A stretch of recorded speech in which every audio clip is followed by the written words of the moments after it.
To be poor in this country is the greatest sin you can commit, not just from a legal perspective, but from life generally. It is very, very skewed.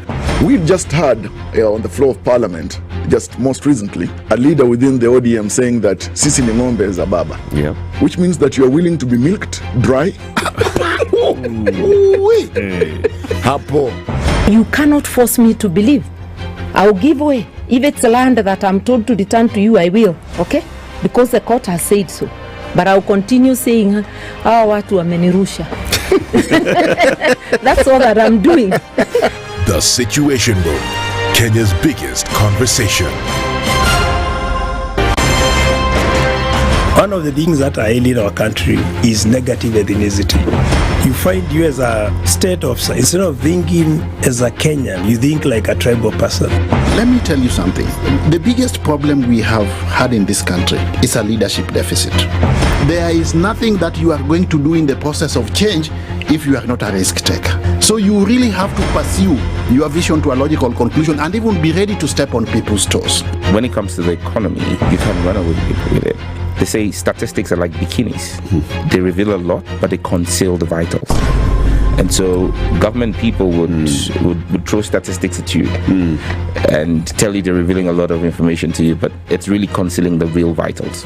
We need to get out of that, because when we want to grow our democracy, one basic thing that really requires to be understood by the political class, by all of us, is institutions are critical. This is the Situation Room, the only way to start your day.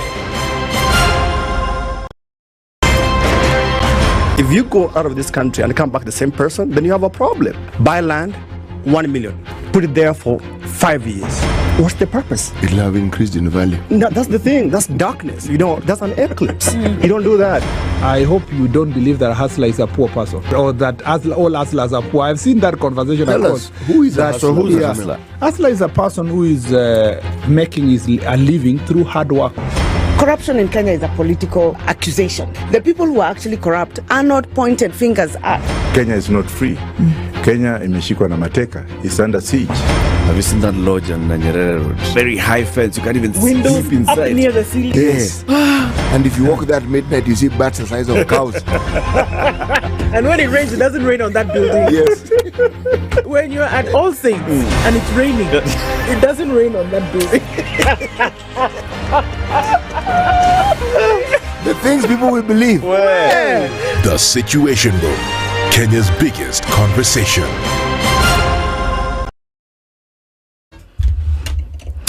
Good morning. It's Thursday, and what are we looking at building up in the city this morning? Some traffic here and there already started on the Thika Superhighway, and we're likely to see that continue as you get into the city and we get into traffic hour. All right, what's happening where you are? The Eastern Bypass, just a little bit of traffic starting to build up as you get towards North Airport Road and that whole Embakasi area. We'll see what happens as we get through it. Let's talk this morning. SpiceFM, KE on X, hashtag The Situation Room.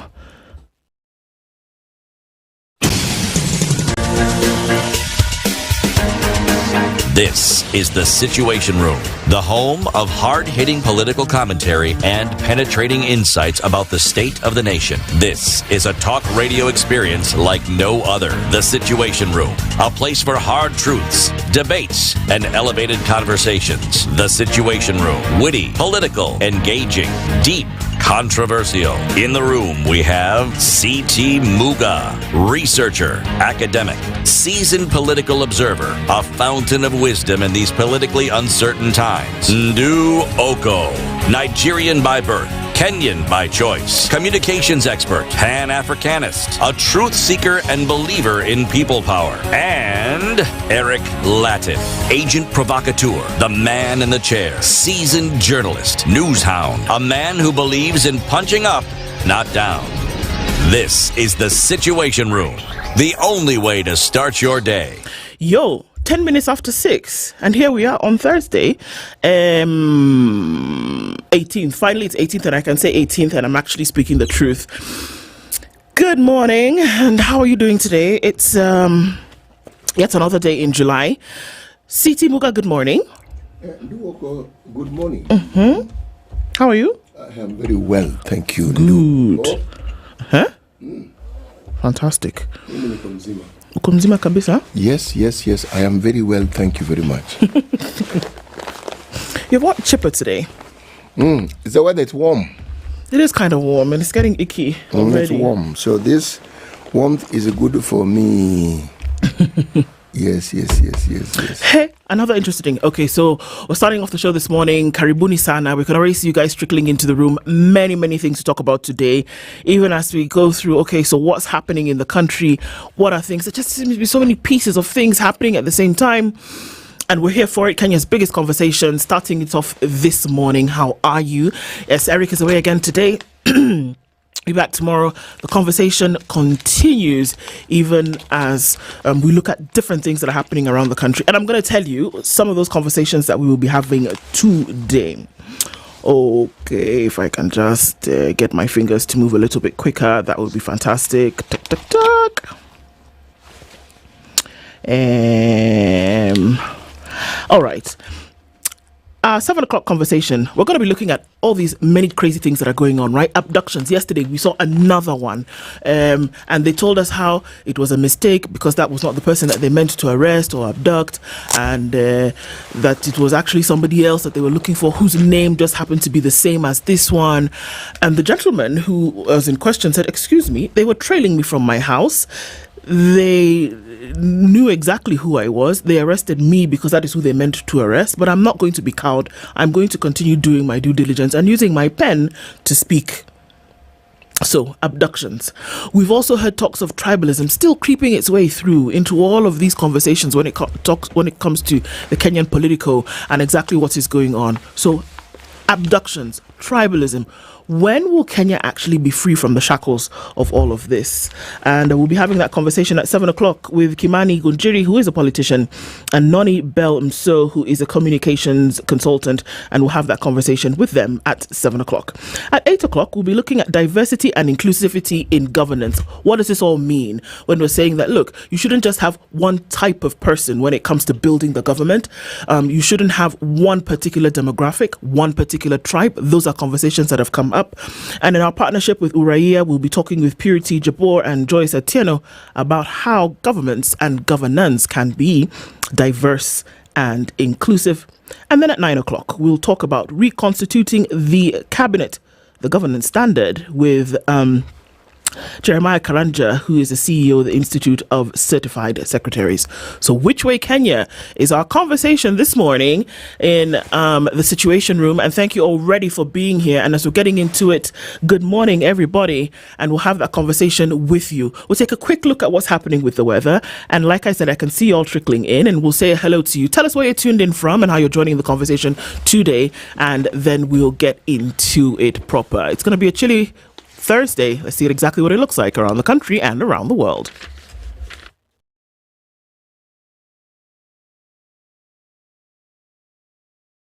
This is the Situation Room, the only way to start your day. If we just gloss over issues and hope that time heals, then we might find that in generations to come, we might be back at the same situation. And the whole thing is born of stolen elections. Spice. When it comes to the decisions you make, you must be independent. There's no way you can allow one institution to dictate to you how you're going to conduct your operations, how you're going to decide cases. It's a no. When you weaken the institution to the point where they cannot take action, then you realize that politicians have to come up and now start dealing with the issues. That conversation has to die. Our politicians do not like the hard stuff. We must insist on the path of doing things right, whether popular or unpopular. Money changes hands. That is a fact. If you have political goodwill at the highest top, like in Rwanda, then corruption will be an issue of the past. If you don't have political goodwill at the top, we will pass laws, we will amend laws, we will continue passing laws and re-amending laws, and nothing will happen. This is the Situation Room, the only way to start your day. The weather with SpiceFM.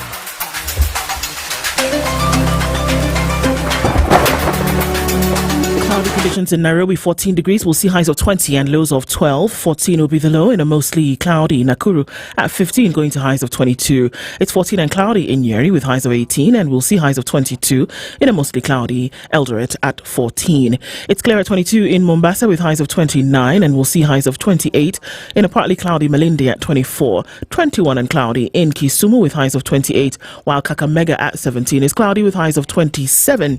Through Thursday, Kampala is cloudy at 18. We'll see highs of 28, while looking into a clear Dar es Salaam at 23. We'll see highs of 29.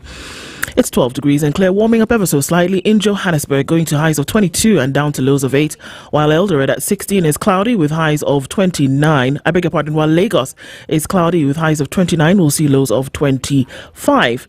Mogadishu will be partly sunny through the morning at 24 with highs of 28, while Addis Ababa at 12 is already partly sunny with highs of 21 and lows of 12. Kinshasa is cloudy at 22 with highs of 29, and it's 33 degrees in Beijing. Thursday afternoon, we'll see highs of 38 and lows of 24. 16 and cloudy in Paris with highs of 29, while London at 15 is cloudy. We'll see highs of 27. It's raining in a New York Wednesday night at 24 degrees. Coming into Thursday, we'll see highs of 33 and lows of 23.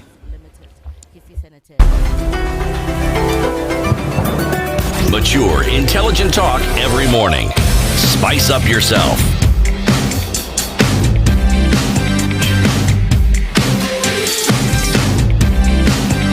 Mornings done right.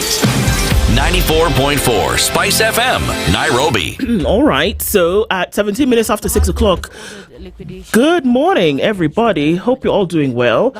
Let's take a look at who's saying hello to us this morning. Here we are. Okay, everybody here. Good morning. Kwani Mistrike Tena. So we're here. What's wrong? Abdi Wadel Osmani says, first person to tune in today. Well, yes, good morning and good to have you here for sure. Rob Onchonga says, good morning. Nikama Akina Eric, we're here. Bernard Okello says, good morning, Team Spice. It's a hot Thursday here in Doha. Frederick Chaboy, good morning, Kenya. Great job you do on Spice this morning. Greeting you from Boston, Massachusetts. Good morning, Kenya. Great to join you in this morning. Elijah is also tuned in this morning. Team Spice is happy to be here. What's your take on police refusing demos in the CBD? Well, I guess we'll talk about that because it's a big issue still. And today is another Thursday.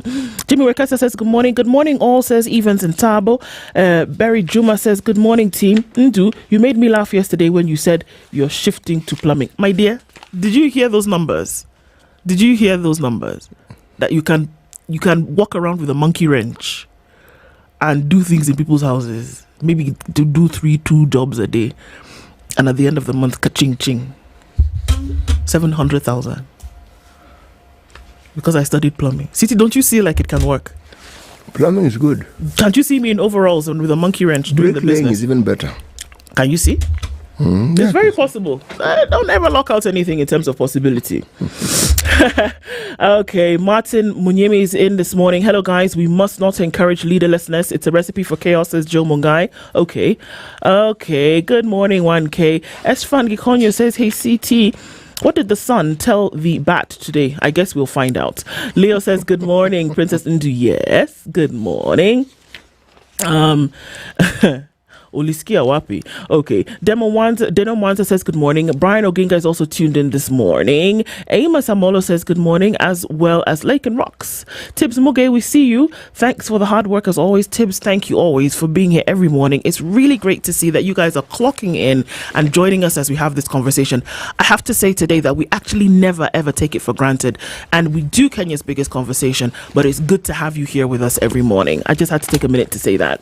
Eric Carissa says, good morning, all tuned in from Washington, D.C. You're deeply concerned by the ominous silence of the army and business class, the twin towers that can turn Kenya into unadulterated mayhem. Where? Richard Macchiati says, good morning, tuned in from Merakani. Also seeing P. Lento is also tuned in this morning. Rose Grace, good morning, Spice team, tuned in from Tamu. City, she's in your backyard. Completely. She's completely in your backyard. Okay. Many people tuned in this morning. Steven says good morning. Kim Fackstar says good morning. Buru Kamau is here. Lameko Tiana is also tuned in. Media freedom is non-negotiable. Indeed, that is true. Georgia Koth is also tuned in. Says greetings to everybody round the park. Is Eric occupying Uhuru Park? We will have to ask him. Don't worry. I'll make a call and I'll let you know. Sawa. Dr. Venvik, we see you tuning in from Tudor. Fidelia, Orina, Willis, Wen, Nyambura, Anthony, Johnny, and Tony Mano. I know that there are many, many more people tuned in this morning, and we can see you trickling in. The door is open. Come in and join us as we continue with these conversations. Now, we're still in Cabo Verde, CT. Cindy. Yes, we are. Okay, what's going on there this morning? Well, today we are going to talk about wasps. Not bats. And honey. Wasps and honey. Okay. Huh? Right. I know it perfectly. Prevents the wasp from learning to make honey. Let me repeat. I know it. Oh, you perfectly. had started. It was not you knowing it. Okay. Oh, no. It's the wasp. I know it perfectly. Prevents the wasp from learning to make honey. I like that. You don't know everything. But and if you take on the attitude that you do know everything, you will not preclude learn. yourself from learning. Yes, you do. Yes, you do. Because as far as you're concerned, you have arrived. And that's why the bee makes honey. Yes. One would say. Yes, the bee learned. I like that. Big lessons there. All right. Let's take a look at this headlines and what is popping today. A missing opposition is on the front page of the Standard. The opposition leaders seem to have been caught off guard in the renewed clamour for change. Unlike in the yesteryears when they gave direction on matters politics, they have this time round left the struggle to the youth, have they? The leaders cannot agree on a common path. They claw at each other instead of checking the government. Okay. Let's see. Raila faces toughest test in politics. For a quarter of a decade, 4 Kenyan heads of state have reached out to Azimio leader Raila Odinga to have or to save their presidencies at their political nadir moments, essentially making him an enigma in Kenyan politics and a political intercessor. But what has been a larger-than-life political career for Raila is on the verge of being extinguished at the ongoing Gen Z revolution that is turning Kenya's political scene upside down. Okay, Mudavadi is Ruto's new one-man cabinet. Okay, if you say so. Also, we're looking at some of the subheads here. Media defiant in face of police brutality and impunity. You got to get a little bit ticked off with what's going on here, but let's look at that in a minute. What's at stake in Paris medal chase? The Olympics are a knock-in. We're looking at a few weeks, or rather some days, to the Olympics. The editorial in the Standard today, act on Gen Z demands and stop harassing journalists, is what is in the Standard's editorial. All right, let's take a look at The Nation. Excuse me. Quarry man was a shy lover boy. Okay. We're starting to get a few more details about this. To neighbors, the beast that had been portrayed as a 33-year-old Collins Jumaisi Halusha is a stark contrast to the quiet, reserved, shy and friendly man they had known for some 2 years. They've also seen him entertain a string of women in his one-roomed house. More details about this gentleman are coming to the fore, and we'll look at those. Implosion in Azimio over Ruto dialogue. There was quite a thing yesterday. It was more than a tiff, was it not? Azimio chief Raila Odinga's ODM party yesterday gave the clearest indication yet that it is ready to go it alone in a political deal with President William Ruto and his Kenya Kwanza side after a Wiper leader, Kalonzo Musyoka, was ejected from Mr. Odinga's city offices as he read resolutions of a parliamentary group meeting. It was not a pretty sight. Stop the madness. It's time for a reset. That is what's going on as well in terms of media protection. Why Ruto has put Mudavadi in charge of all of the ministries? Well, somebody must trust the other. Teachers' welfare to take a hit. Austerity. We're looking at education again when it comes to permanent terms and implementation of a collective bargaining agreements that is supposed to have been in place. And the teachers are not too happy about that. All right. That's what's happening in the nation. CT, over to you. Yes, top right-hand corner in teal green, first woman identified. The reference here, yes, is the bizarre occurrence and happenings still unfolding in Quarry. Detectives discover blood-stained hammer, 2 knives from suspect's house. Ish. Kalusha is a prime suspect in the murder of 42 women. Bizarre. Right. How NSSF blunders sank millions of pensioners' savings. No salary boom for teachers at TSC decries budget cuts. La Nina may come in October, warns the weatherman. Then bang in the middle of the paper, Raila, Kalonzo MPs failed to agree on Ruto deal. Yeah. Day-long deliberation failed to yield any way forward on how to respond to Ruto's overtures. Journalism is not a crime. Stop targeting journalists. This is a picture right in the middle of the paper. And yes, it is a picture of a placard being held by Nakuru journalists demonstrating over the shooting of Kameme FM's TV journalist Nyeri Wakarioki on Tuesday. Yes. I mean, she was shot 3 times. That can't be a stray bullet. I was going to say, it's not a mistake. Was she aimed at? Shot 3 times. 3 different bullets come at you. Was that a mistake? Was it somebody shooting in the air randomly? No. What on earth?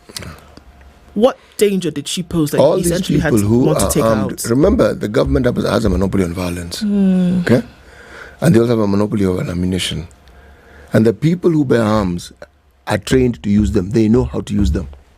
But they are also trained to understand how and when to use them and the caution that must be applied. So if you have a large number of people and one individual gets shot, you can say it was a stray bullet. One person shot 3 times. No, I'm sorry. No. 3 bullets strayed. No, clearly there's a problem here.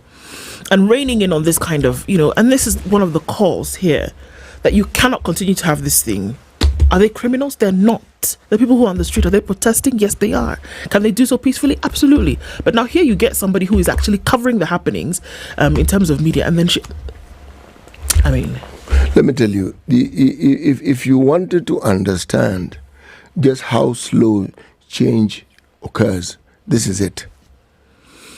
We have a historic moment before us. It's right before our very eyes. And we're seeing a section of our population and a few members of that particular section, specifically, notably, few, who decide that as far as they are concerned, the manner in which they must handle citizens of the country exercising the right is to kill them and to rain violence on them, and where possible kill them. How can that be the solution? No. Remember I told you one of those mandamanos when I was in the expressway, there was a police person up there aiming at the down with a rifle at top. Yes. So you're thinking, what? You think it's a turkey shoot? I mean, what do you think is happening? You're shooting at people who are simply walking about. It's not on. And until and unless that is reined in, we're going to continue to have a problem. And I'm just going to say it right here that, one would imagine that the policing authority like IPOA would then be able to come in and discuss, but it just seems as though it's a lame duck authority is just not willing to do some of the things that we talk about. But the question the question that must be asked, I remember when we had the Uraya conversation, there's an interesting conversation we had with both our panelists. And one of our panelists said, we are a traumatized people.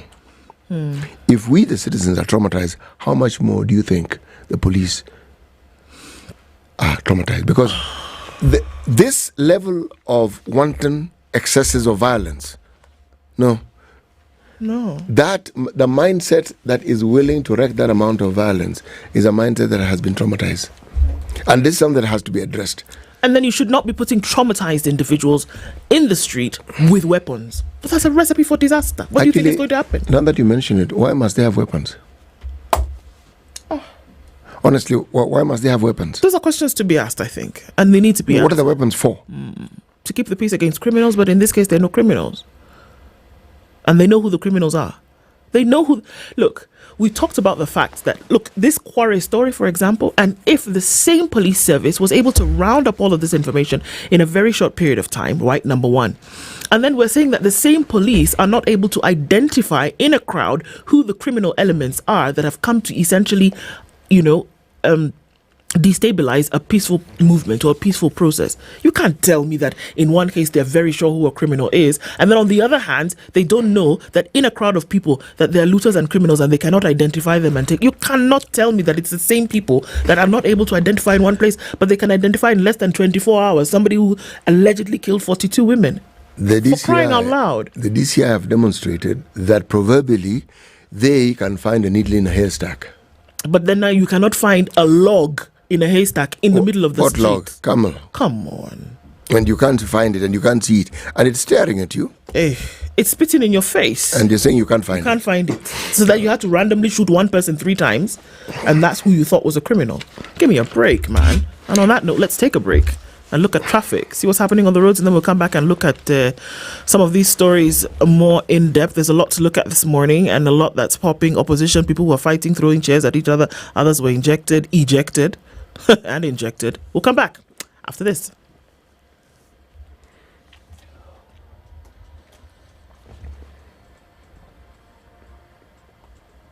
This is the Situation Room, the only way to start your day.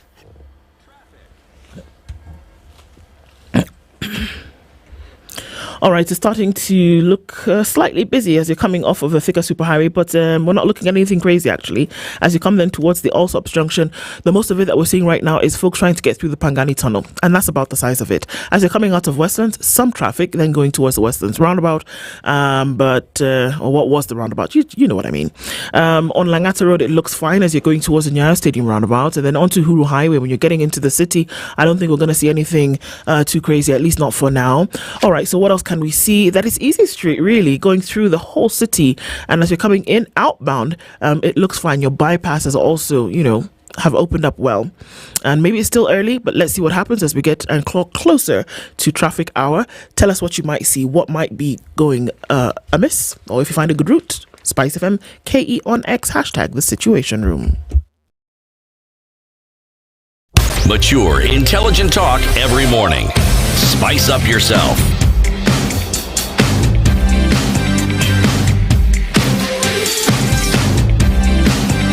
Mornings done right. 94.4 Spice FM, Nairobi. Okay, so I want to tell you this quarry story, and then we'll kind of look at this implosion in Azimio. And somebody's asked a question here and saying, was there no good way for ODM to just tell Kalonzo that we are not bonging? But okay, we'll look at that in a bit. Quarryman was a shy lover boy, is what we are being told. Miss Anne Mutua, who is his neighbor, and this is a quote: "I have seen him with several women in his house. When he first came here, he was married.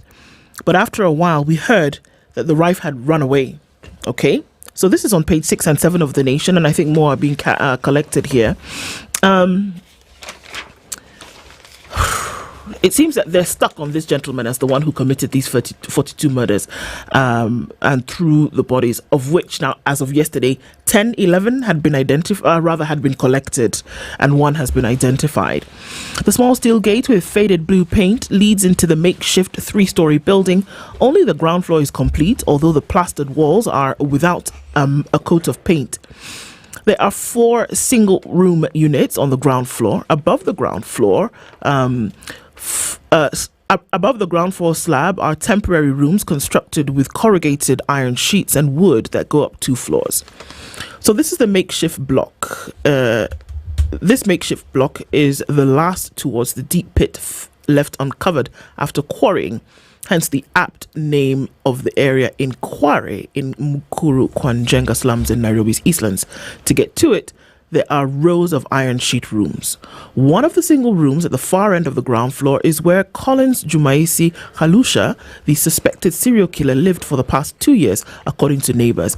Inside this 10 by 10 room is a dismantled 3.5-foot bed and a mattress. According to police, this is the slaughterhouse where he killed and dismembered some of his victims. Okay. Police claim he confessed to killing 42 women between 2022 and this year until his arrest on Monday at dawn. From the plot, the quarry where the bodies were retrieved is about 100 meters. Tuesday, however, the suspected killer told a Makadara court that police tortured and forced him to confess to the murders. It is unclear whether it is the suspect who had dismantled the bed or whether it was the police who combed the place for the second time yesterday after seizing some items from it on Sunday following his arrest. Now, yesterday, homicide investigators from the Directorate of Criminal Investigations spent almost 6 hours in the suspected crime scene, searching for vital evidence in the investigation triggered by the discovery of decapitated bodies, mainly of women, from the nearby open quarry. Now, they paid attention to beddings, mattresses, dusting the items for possible evidence, including DNA traces. They also dusted the curtains and screened the walls using magnifying glasses for possible traces of blood or DNA material that could help unravel the killings. So they continue and they say that this is definitely the gentleman. I mean, it goes on and people talk about the fact that, well, you know, they saw women coming in and out of his house. He had a wife who ran away, but they would have never imagined that he would ever do something like this. She said, one of the ladies, Miss Mutua, said, "Since the time that I have known him, I've seen him with several other women, but I did not know what may have happened to them until he was arrested." She explained that she knew the suspect as a sales agent of a leading telecommunications company. She added that the man used to hawk mobile phones, so this could explain why he had so many SIM cards in his house. I don't know. Well, people who sell phones also sell SIM cards. Abi? Yes. Okay. Asked if he had ever heard or witnessed any quarrel inside the house, Ms. Mutua responded he was a quiet man and never had we heard any confrontation in his house. She, however, recalled that Jumaisi would have at times disappear for months. The investigators are planning another visit to the residential building in Kayole's Soweto area where the suspect is said to have had another house. It was painful to see the families who came out yesterday and identify some of these bodies. One of the gentlemen who came to identify a body said, you know, it looked like his sister, but he had to then go and call his other sister to make sure that it was actually her and the clothes that she was wearing on the day that she disappeared. So there's two sides to this story, of course, with everything. And on the side of they're looking for who may have done this, but then the petrifying moments that these families have to go through in terms of identifying their loved ones. I mean, it's horrible. I would love it if I had a little bit more belief that this gentleman is actually the one who did this and that investigations would be thorough in terms of finding out exactly what happened. But it's going into another day, and the truth of the matter is that there could be more bodies in this quarry. And that's what we're dealing with. So, I mean, we just have to keep waiting and watching to see what happens with this.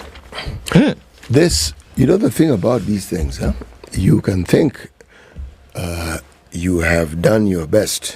The truth has this nasty habit of outing when you least want it to.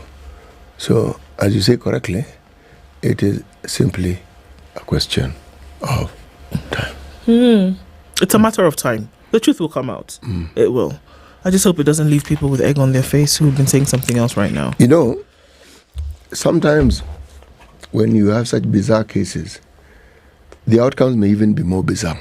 The very thing that you think was not the case may turn out to be the very thing that actually is the case. Exactly. Yes. Because the problem with this whole story is the timing. Not that there is no possibility it could be true. No, there's every possibility it's true. But the timing is what is off. It's off. It's a little bit too coincidental. It's too convenient. In my mind. Yes. It's too convenient. But even if it's convenient, it does not mean that it may not be true. This is exactly, and that's why it's so difficult. That it's possible that yes, the timing is convenient, it is coincidental, but it could actually be true. Again, a wait and see kind of thing. Yesterday, an interesting thing took place at a certain church. It's called Friends Church on Kong Road. This was the service for the late Justice David Majanja. The Chief Justice, Martha Koome, led the judiciary in honoring the life of this gallant and valiant judge. He died on Wednesday at the Nairobi hospital. He had just checked in for surgery. You know the number of people who you're told checked in for not just surgery, a minor surgery, and then come and never leave the hospital. Those are stories that are baffling, okay? But on the same page, there is a story of Cabinet, President Ruto, Cabinet deal sparks Raila Kalonzo clash. This is a story of how yesterday a meeting took place, okay? At Jaramogi Oginga Odinga Foundation yesterday. And the meeting was an Azimio meeting. And after the meeting, while the meeting was going on, Raila Odinga left. Then rowdy youths came in and scuttled the meeting. I'm reminded of a similar situation at KICC when ODM was having its elections and the term man in black came into being. Somehow the election seemed to be going one way and perhaps wasn't going quite the same way, and then it was going yet another way. And before you know it, some gentlemen entered the room and sent chairs and tables flying. Yes. Catapulting through the air. Yes, exactly. And that marked the end of that particular exercise. That's interesting, those last few words that you have used, because the rhetoric right now is that did this implosion that occurred yesterday, or these effects of this implosion that occurred yesterday, mark the end of Azimio as a coalition? Disquiet in Azimio over the Ruto proposal as Kalonzo roughed up by ODM youths. Why do you want to rough up Kalonzo? The Orange Democratic Movement, which is led by former Prime Minister Raila Odinga, yesterday gave the clearest indication yet that it was ready to go it alone in the formation of a broad-based government as proposed by President William Ruto. What baffles me, actually it doesn't baffle me, it tickles me, it humors me, that these fellas are actually thinking that they're going to make up part of the government. That is their desire, that they're going to make up part of the government. Okay. Wiper Democratic Movement Party leader Kalonzo Musyoka, a principal member of Azimio La Umoja, One Kenya Coalition Party, in which ODM also belongs, was ejected from Mr. Odinga's Jaramogi Oginga Odinga Foundation offices, the venue of the coalition's parliamentary group meeting, as he read the resolutions that vehemently opposed joining the government. Now, do you see the problem? Actually, read resolutions whereby they're saying absolutely not can we join the government, but it would seem as though ODM is already resolute that they will be part of this broad-based governance system that is going to be suggested by the president any day now. Musyoka, his briefing ended in disarray after rowdy youths disrupted it as soon as he had started reading the resolutions. Mr. Odinga had by then excused himself to attend to other engagements. When he got to the podium, Mr. Musyoka conveyed Mr. Odinga's apology, saying that the former Prime Minister had left for an important meeting. Curiously, another senior ODM leader, including Mr. Odinga's twin deputies, in the persons of former governors Hassan Joho and Wycliffe Oparanya, alongside Secretary General Edwin Sifuna, Director of Political Affairs Junet Mohammed, and Director of Elections, did not accompany Mr. Musyoka to the presser.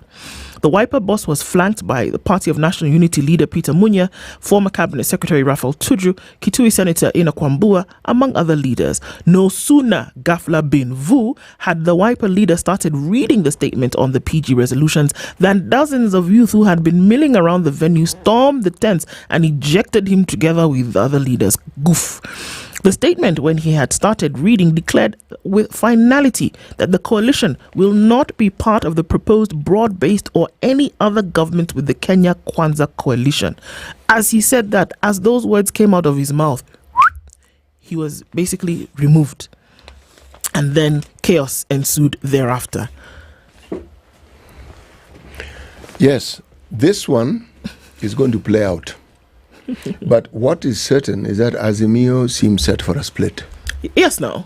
But it won't be the first time that these coalitions have split. No. It follows in this country that coalitions are formed and then they split.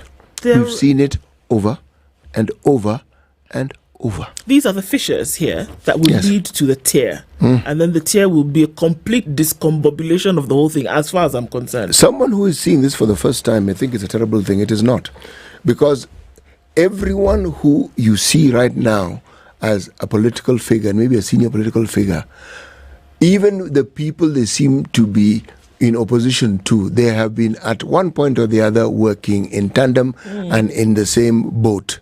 So don't be alarmed this is something that we have seen in in our Kenyan politics over and over and over again. This is not new. Opportunity is rife, my friend. Yes, when it is not new. In chaos, Yes. in chaos thrives opportunity. The only difference in this entire conversation is that there is a third party, and they're called Gen Z.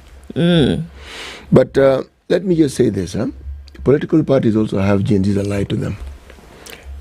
The individuals who stormed this meeting and overturned tables and chairs and ordered people out were youth. Gen Z. They were youth. They were youth. Every political party in this country has youth who support the party. So even as the Gen Z conversation is taking place, let us be alive to the fact that it is not the only conversation taking place. And sooner rather than later, there is going to be a small discussion of how then do we move forward. Remember, this is a story of dialogue between Azimio and UDA. Is that not so? It is. A dialogue has been asked for between the government and Gen Z. How many people are talking to each other and nobody's really talking to the other? Do you know that's what's going on now? People are having dialogues all over the place, but there's no there's communication, but now they're not actually sitting to see how we're going. There's absolute communication. Everybody's saying something. They are saying a lot, if you ask me. But whether it is coalescing around a particular thing, that's not happening. What I see is, a lesson for us to study and to understand on the difficulties of embracing change. Because this split that is being referred to, the impending split in Azimio, that's business as usual in our political circle. That's how these things happen in politics. That you have a problem, as we are told, between the president and his deputy, that also is something we've seen in our politics. It is not new, okay? What is new, again, is a third group who are telling you they are partyless, they are political-less, they're leaderless, and tribeless. And the tribeless bit, I agree completely. The leaderless, I do not agree. They do have leaders. You've insisted that they're leaders. There has to be, not in the traditional sense, call them thought leaders, but they are leaders. They always are. They always are. Somebody whose ideas are being followed, somebody whose ideas are being agreed with, somebody whose ideas people coalesce around is a leader. We are stuck in imagining that a leader must be somebody who has a political party, somebody who is a church leader, somebody who is a youth leader, somebody whom we visibly see. That is what we are stuck on, and that's why we have difficulties coming around with this one. When you talk about dialogue, this so-called Gen Z, we had Mark Kaigwa here in the studio and explained to us how these things happen. These people communicate and dialogue on a daily basis. I'm sure they do. And in very large numbers. Plans don't just make themselves. No, they never do, they never have, and they never will. So, the way forward is what is going to be interesting. It is. If you wanted to accommodate the Gen Z in a conversation to do with the future of Kenya, and to say we want Gen Z to be included in the government, how will that conversation take place? Who then will be seen to represent this age group?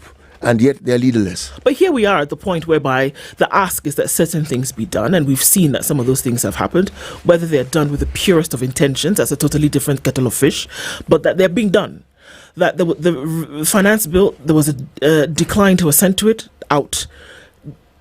Get all these people the appropriation bill, which is what actualizes it, has not. So that is still... Yes, so that finance bill is not as dead as people think. It's not dead as a dodo just yet. No, not yet. But let's look at some of the other things that were actually done. A cabinet, except for now one super CS secretary prime. The whole thing out. And then we saw the gazettements of it yesterday. So that means essentially these individuals cannot... but be in these positions again. They have to be replaced at some point. They do, and time's I'm asking the question: if you want to have a so-called all-inclusive government, and you want to include Gen Zs, how are you going to decide, or how are the Gen Zs going to decide who will represent them? Who? That process, leaderless, partyless.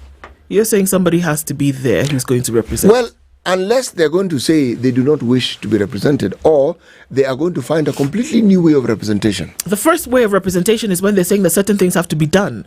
Let's see that you actually cut austerity measures. Let's see that you remove some of these unconstitutional offices. Get them out of there in the first place. Let's see that you're actually moving. Get the list. The list is there. Do those things, and then people can say, okay, now that you've actually done them, while you're still there, while you're still there, get some of these things done. Maybe they don't want to be the leaders, but they're saying that you who have the position, get these things done. Let me tell you, the victory that the Gen Z have is what you call a fine taste of power. You taste power, you understand it. When you understand it, you will want more. You will not get tired of it. It's like they say when a lion tastes human blood, you have to put it down because it will never want to eat anything They'll else. want more. And the changes that they're asking for are long overdue. The changes should be seen. Where? Yes. Okay. Scribes are saying we won't be cowed. If anything, we'll get louder. Journalists across the country have condemned the attack on media by police, warning of a 7-day strike should the government fail to take action against law enforcers raining their excesses on journalists. The journalists, irked by the recent violence meted on reporters covering anti-tax protests, including shooting of scribes and now abductions, say they will not relent in their noble role of informing the public. So led by lobby groups including the Kenya Editors Guild and the Kenya Union of Journalists, journalists hit out at the government, announcing a series of street protests if no action is taken against individuals who abducted veteran journalist Macharia Gaitho and shot Nakuru-based K24 reporter Catherine Wanjeri. KJ President, our own Zubeida Kananu, said the public has a right to access information and it is media's role to give that information, vowing to continue exposing the ills of government. She said, "We will have no option but to go to the streets since this is a language that the government understands. What are they hiding? If things happen how they should, then why fear?" she posed. Gaitho, a seasoned journalist with vast experience spanning decades and former managing editor at the Nation Media Group, he's today a columnist for the Daily Nation, highlighting government excesses, which to many is seen as the reason he may be targeted by authorities. The DCI yesterday said the arrest was a case of mistaken identity, even as the director of the agency, Mohammed Amin, issued a public apology. And he said, "We are sorry to Gaitho. It was a case of mistaken identity." Yeah, but did they have to kick him and slap him and push him? Did they have to? I'm sorry, but I'm still going back to that statement that I made earlier. The same police service, because DCI is under the police service, are they not? The same DCI who were able to sniff out a supposed suspect and were able to get to the house where he lives with great clarity is the same one that you will tell me tailed a man, followed him from his house, and then realized after they had arrested him and beat him up, and then they realized that it was mistaken identity. For goodness sake, what do you expect us to believe?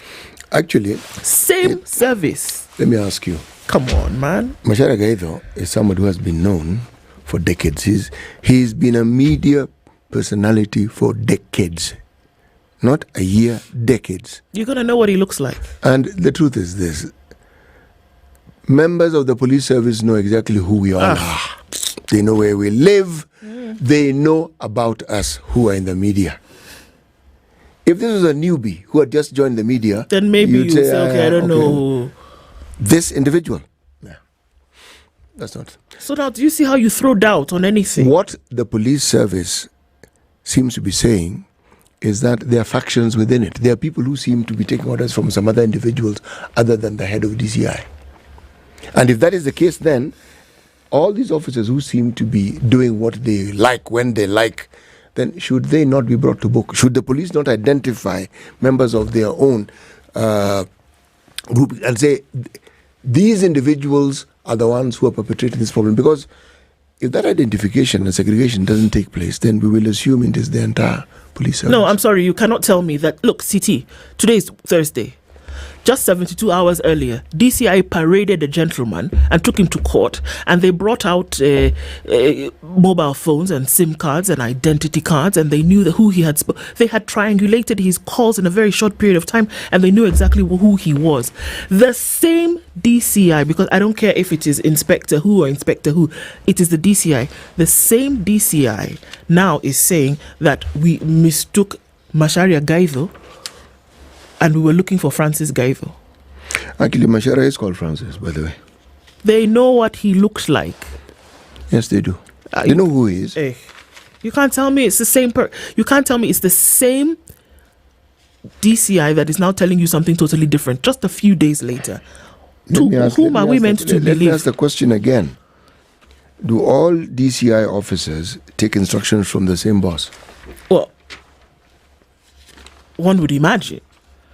It appears that instructions are taken from other people other than the DCI boss. So inside the DCI, they are cartel. Have you ever heard of the DCI apologizing in a manner that they have and in the swift manner in which they have apologized? Have you ever witnessed it? No. So, what does that tell you? Hey. To the point where he said, we are sorry. We are sorry. It was a case of mistaken identity. Yes. We're actually sorry. God in heaven. Let's accept the apology. Okay, Basi. But scribe journalists have said no. Stop it or we march in the streets. Because that's the language It you is understand. the reason why I am saying, consider, are we saying that there are people who take instructions elsewhere? It's possible. I mean, just floating that, then it's possible. It's possible. Because instructions were given. Or in order for him to be tailed and then arrested? Yes, Absolutely. they didn't wake up and decided, well, what should we do today? No, let's go and follow. No, Let's go for it, Mashari. No. Somebody somewhere said, intentional. this is what we want you to do. It Who was intentional. Okay, voila. In a few minutes, CT. Your next story. No salary boom for teachers as TSC decries budget cuts. You know, these budget cuts we've been talking about. We heard of the county governments and the position they suddenly find themselves in and how budgets are going to be cut. Well, the teachers are going to be facing the same problem. And it will not stop there. Nope. It will continue, and it will continue, and it will continue. Because when you have budget cuts, believe me, everybody gets affected. Everybody. But this is my problem. With the teachers' CBA, this is not a 2024 to 2029 CBA. It was an existing CBA, and I think we're in the last year of it. But now what you want to say is that, okay, well, because there are budget cuts across the country, then we cannot... That is exactly what I'm saying. It's an excuse. It's an excuse that you didn't do it before. It's actually a reality. Yeah. They are not going to pay whatever is in the CBA. So even if there were no budget cuts, would they have? One has to ask the question. They wouldn't have had the excuse. Would they have fulfilled the elements of the CBA? They wouldn't have had the excuse. They wouldn't have, but now they have an excuse, and it's an opportune moment. Remember what we said: in chaos thrives opportunity. Here's an opportunity then for you to go back on the things that you said you would do, because you know what? There are budget cuts across the country. But then it also begs the question: are these promises made just for the heck of it, for the sake of making promises? Because one doesn't see the intention to actually fulfill these promises. No. It's just like you're saying things so that people can keep quiet and go home. It's sad. Well, people are not going to keep quiet, and they will go home at some point, but they will return to tell you they're not keeping quiet. So decide and determine how it is you want to see things done. Where? That is what we're looking at, and that is how things continue to unravel. Okay, so of course, many more things happening. We're just going to see how the next couple of days are going to be very interesting in terms of naming of a cabinet, and we're going to have that conversation later on this morning. And then in terms of where will the discussions go, in terms of these abductions that we're looking at, in terms of these tribal lines that still continue to be drawn around everything that we do, and then how we're going to include people. How is it going to be inclusive, this governance, this diversity of those who actually lead the pack? Where will all of that come from? Those are conversations that we'll be having coming up after 7 o'clock, and we'll start with this abductions and the tribalism one, and see how we can ask ourselves clearly the question of when Kenya will actually be free. Kimani Gonjiri and Noni Belmso will be in the hot seats after 7 o'clock. We'll take a break and look at what's happening with the news and welcome you back into the conversation. Good morning. It's 7 a.m.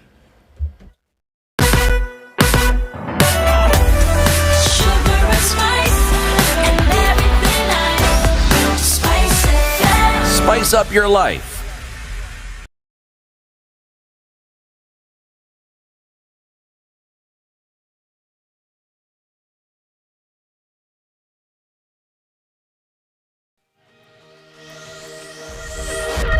Good morning. morning. This is the News Wire. I'm Leah Ubaga. Acting Inspector General of Police Douglas Kanja has now announced a ban on protests within the Nairobi Central Business District for an unspecified period of time. This comes after weeks of youth-led anti-government demonstrations that have majorly been conducted around the Nairobi CBD and its environs. However, according to the acting police boss, the protests that began in June have not only led to massive destruction of property, but also tremendous loss of lives following the infiltration by criminal elements. Kanja, in a statement, noted that police had received information about a plot by the said criminal elements to continue causing destruction during the protests that are set or planned for today. President William Ruto has appointed Prime Cabinet Secretary Musalia Mudavadi as the acting Cabinet Secretary in all ministries. According to a special Gazette notice dated July 11th, Mudavadi will take over the role of CSs in all the ministries. This comes a week after the President fired all his Cabinet Secretaries. The Head of State also formally communicated the dissolution of his Cabinet, indicating that all the 21 posts and that of the Attorney General are now officially vacant. Afia House has requested MPs to allocate at least 100 million shillings for a fresh round of public participation on the social health insurance and other UHC laws that the courts recently declared unconstitutional.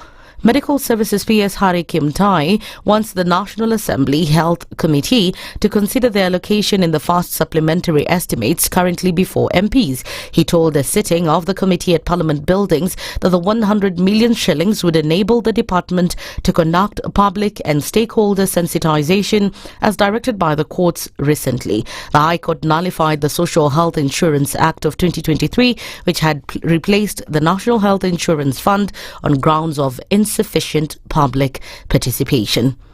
JSS Bishop that Alan Kiuna was finally laid to rest yesterday at his Tindegwa home in Kiambu County. Kiuna, who died last week Tuesday after suffering from cancer for some time, was buried in a ceremony attended by religious and political leaders led by Deputy President Rigathi Gachagua. His wife Kathy Kiuna eulogized him as a true friend and lover for the 30 years they were married.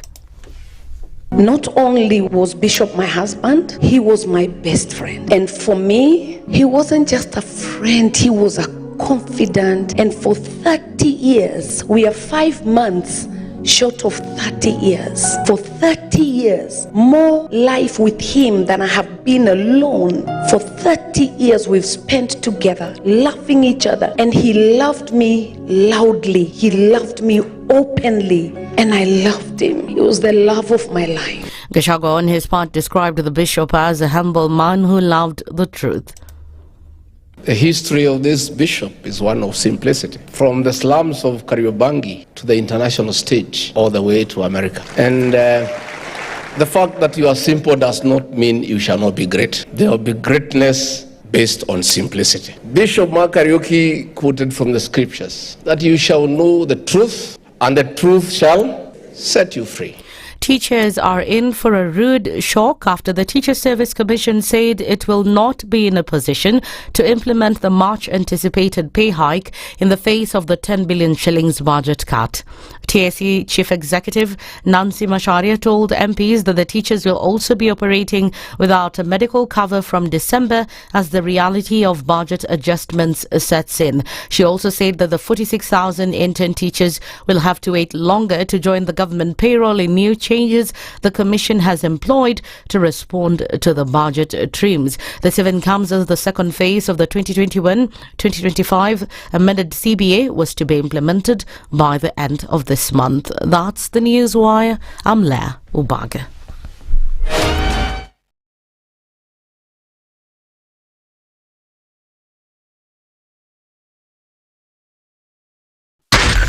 SpiceFM, Nakuru. No, go ahead, still. All right.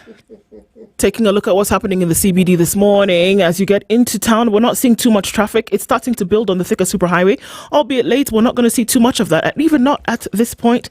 At the Pangani Tunnel is where we're seeing some of it, and coming in from the Allsops Junction, there is some traffic. And let's take a look at Kangunda Road. As you're getting towards Outer Ring at that junction, in and outbound traffic is going to be a thing from what we can see. Coming out of Westerns, not a problem. On Kembu Road, it's free and clear, and also coming in Muthaiga through towards Limuru Road and then into the CBD, nothing either. Langata Road is looking good, as is Ngong Road.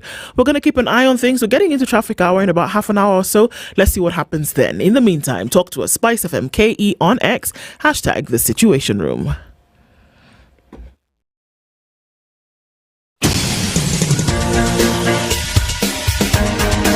This is The Situation Room, the home of hard-hitting political commentary and penetrating insights about the state of the nation. This is a talk radio experience like no other. The Situation Room, a place for hard truths, debates, and elevated conversations. The Situation Room, witty, political, engaging, deep, controversial. In the room, we have C.T. Muga, researcher, academic, seasoned political observer, a fountain of wisdom in these politically uncertain times. Ndu Oko, Nigerian by birth, Kenyan by choice, communications expert, Pan-Africanist, a truth seeker and believer in people power, and Eric Latin, agent provocateur, the man in the chair, seasoned journalist, news hound, a man who believes in punching up, not down.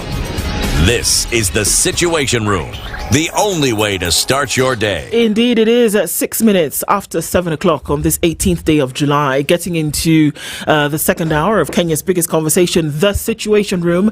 Everybody welcome on all our various platforms where we're streaming this show live, YouTube, Facebook, Twitter, as well as TikTok, Twitter, I now say X. And welcome to audiences on KTN Home this morning. Thank you for being here today as we get into conversations.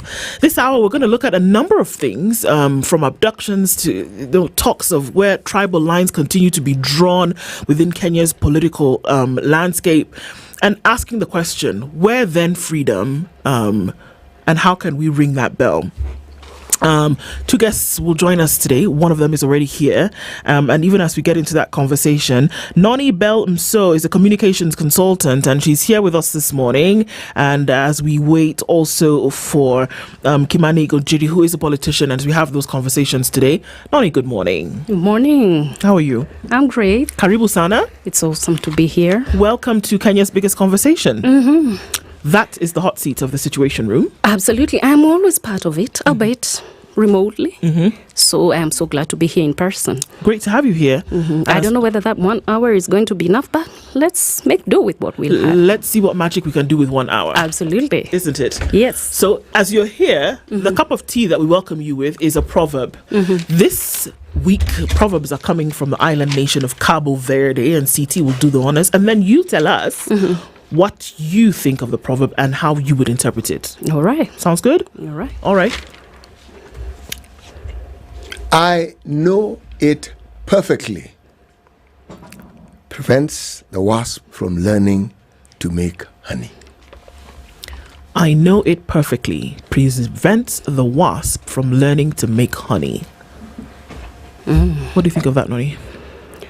Well, I think in summary that just means that there is no limit to just what amount of knowledge or just how much information one can continue learning and earning as they sail through life.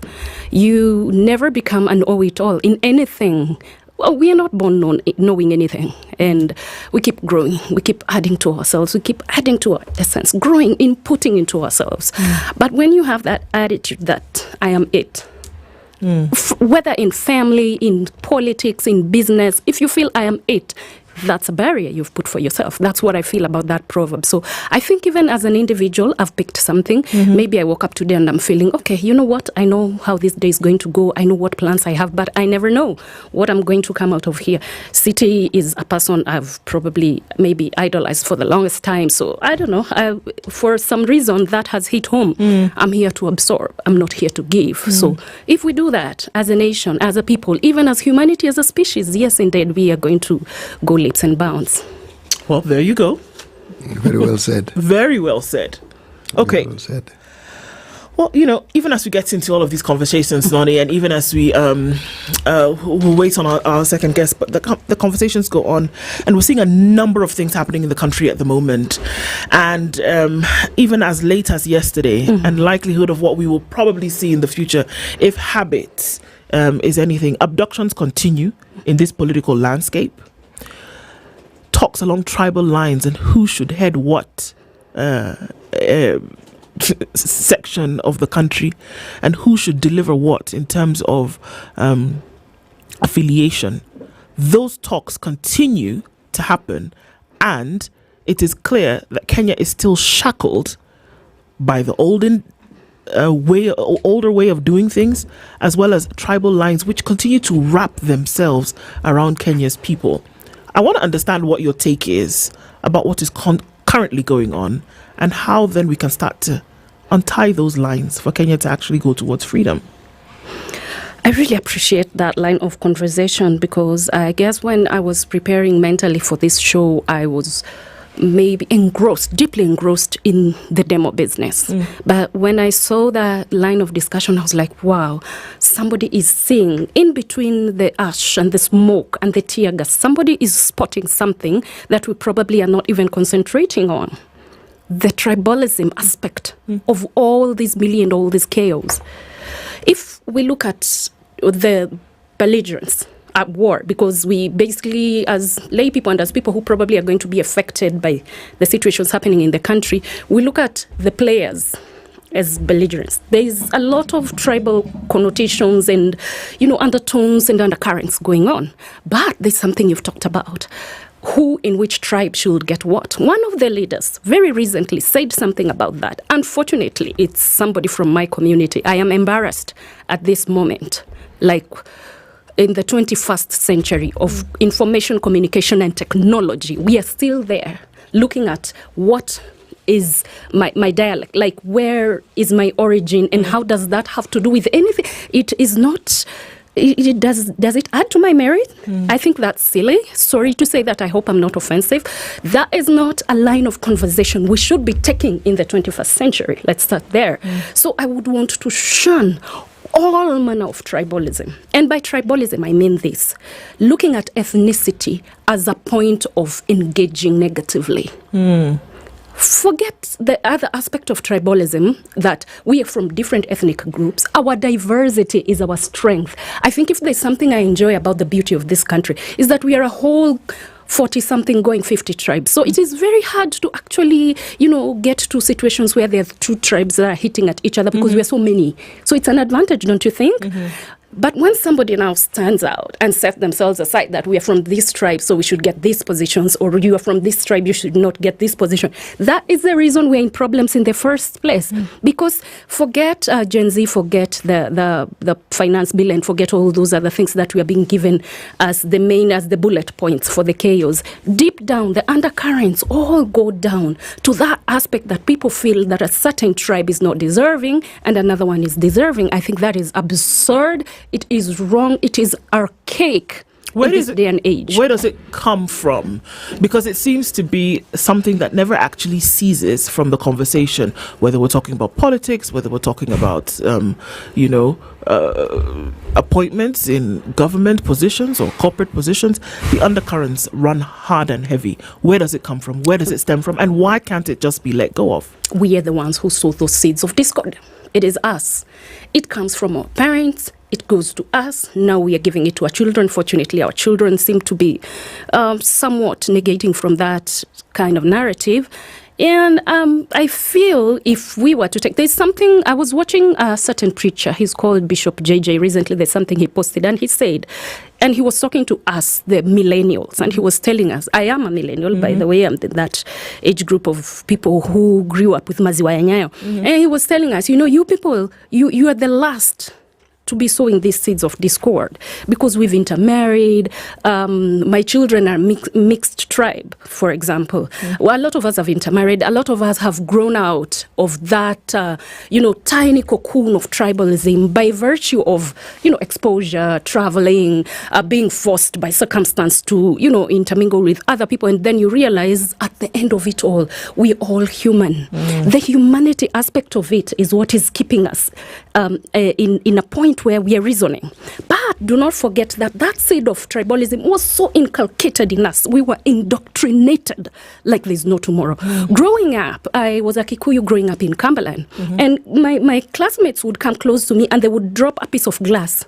It would be like tinkling sound like that 5-shilling coin, which was precious then. And they would want to see my reaction. Obviously, when I hear something, ding, I'll turn, they're like, she's a Kikuyu. So there was that mentality.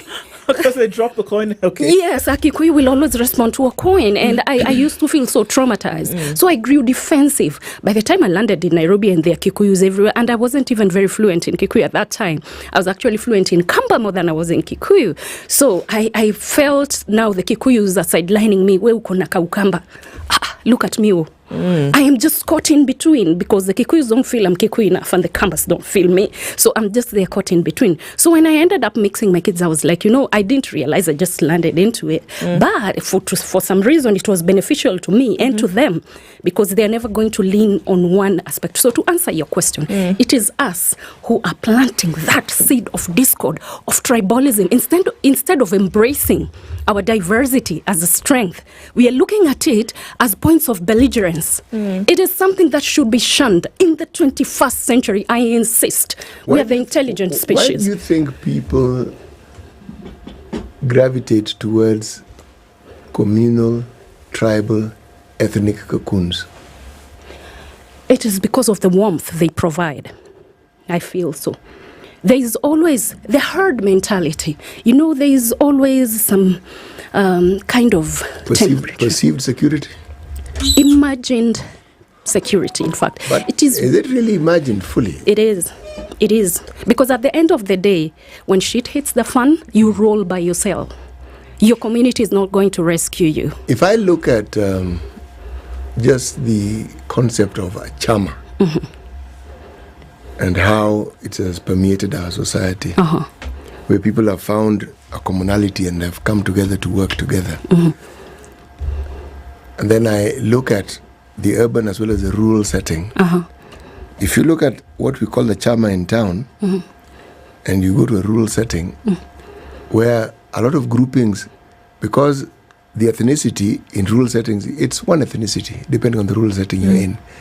The gatherings are usually around a religious organization, a church, okay? And the comfort they find is the support that you receive when you're within that particular setting. And we cannot say the support is false. It is actually true. It is there. It is real. Tangible, yeah. It is very, very tangible. Yeah. And those groupings have enabled people to do things that ordinarily they would not have been able to do on their own. Like when it comes to buying land, that is, of course, you don't find a rogue land buying and selling company who fleece you of your money. But groupings in and of themselves are not necessarily a negative thing. True, very true. Now, even what we call tribalism and the diversity of our people, it is a very beautiful thing. Very true. I say this because that diversity is part of your growth as a human being. Indeed. The exposure that you have, getting to meet other people, understanding how they think, understanding the differences, learning to accommodate it, now that's what makes you a better person. True. So it isn't necessarily a bad thing. Absolutely. But the narrative we often speak of, if you look at our political class, would you say they're a tribal outfit? Largely. Largely not, actually. Politicians agree very quickly on matters that concern them and matters that they can see benefit from. In fact, we're looking at the Gen Z and calling them tribalists. The political class have been tribalists for a very long time. The tribal issue only comes along when interests come in. When someone's interest is threatened, or when someone sees a need to gain, and so they now call upon the immediate community where they come from to support them. Interesting. Kimani Gojiri joins us this morning. Kimani, good morning. Morning to you. And I'm sorry for being late. You know, my age also matters. I must sleep a bit. You must sleep a bit. Yeah, I'm sorry. Like a small power nap in the morning is needed. You know, reaching about middle of the night, the sleep disappears. Yes, you wake up. So you must catch up. When it's almost in the morning again, you go another snap. Yes. Well, now that you're here at Woke, of course, I'm getting into the conversation, which you know what we're discussing today. And CT's brought up a point here and said, you know what? It looks as though politicians are not tribalists. But they are tribalists. They are tribalists, rather, yes.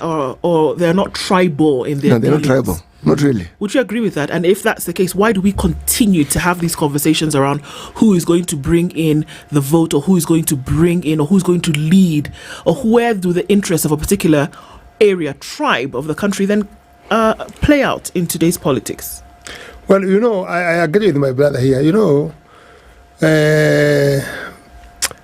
I don't know why people think that the tribe we were is bad to be that tribe, because we were born there. Nobody did application. We born in Nyanza. Nobody did application. We born in Central. We have to accept that because we met ourselves there by creative of God. All of us, we are there. But I agree with my brother. Where the problem comes, especially when now we get now to the leadership, then when we start now doing favoritism on employment, on sharing the cake, that now where it starts now. Because when you see maybe a certain person, he is the minister, but you see the surrounding or the people he's employing, they are from one region. Then now started threatening other side. Then now the named tribal start coming now. Yeah? You're not sharing the cake. I think I've been saying all through. The bread is not being shared equally. You see, now that one makes now people to go back to themselves and start talking politically that we are not getting what we are supposed to get. Then you come to employment. You see, like now when the police have been employed, maybe the GSU, maybe those kind of things. Then it comes, you see, maybe the people who are in charge or the present current, you see, maybe people from one region, they have been employed more. Then now the name tribalism now started coming because now we are not sharing the cake or the employment equally. But I think it's very sensitive to us as Kenyans, where we have many tribes, to finish the name tribalism. Actually, we should be talking about the region, this region. But when we are threatened, we'll come to that. So how can we be able to remove that? Is it possible for Kenya to operate unified? Well, it is very difficult in Kenya. In Kenya, it's so difficult because we create parties with the tribal region. And those political parties, when we elect people in them, then they come to share the power from the region where you come from. Then when you come now to share, then the problem starts. We have never, and we are not going, it is not easy to accept that anybody in Kenya, I'll take him as my brother when it comes to employment. It doesn't matter. Even if one region will not get enough people, the number they think. But he's serving the Kenyans in a good way. But to remove that one is very hard because it comes when there's a threat. You know, I've been saying this. I've been MP Bahati for many years, about 10 years. And I always tell them, please, if I'm arrested for stealing, I did not steal for you. No, I stole for myself. Don't come with a demonstration in the court. Let me carry my clothes.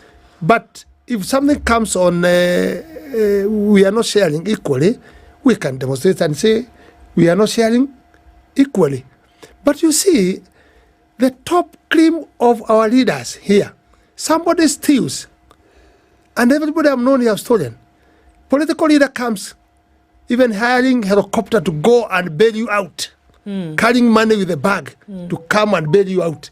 Then now, and we are the leaders who can finish this thing. What are we saying? There is a court, there is a system. Let me go in the court, in the system I'm supposed to be in the court. If we're to be jailed, let me be jailed as Nkunjiri. Don't come for me because I'm a Kikuyu, then Kikuyu comes to rescue me. Rescue me for what? If I stole for myself. Let me carry the burden with my family.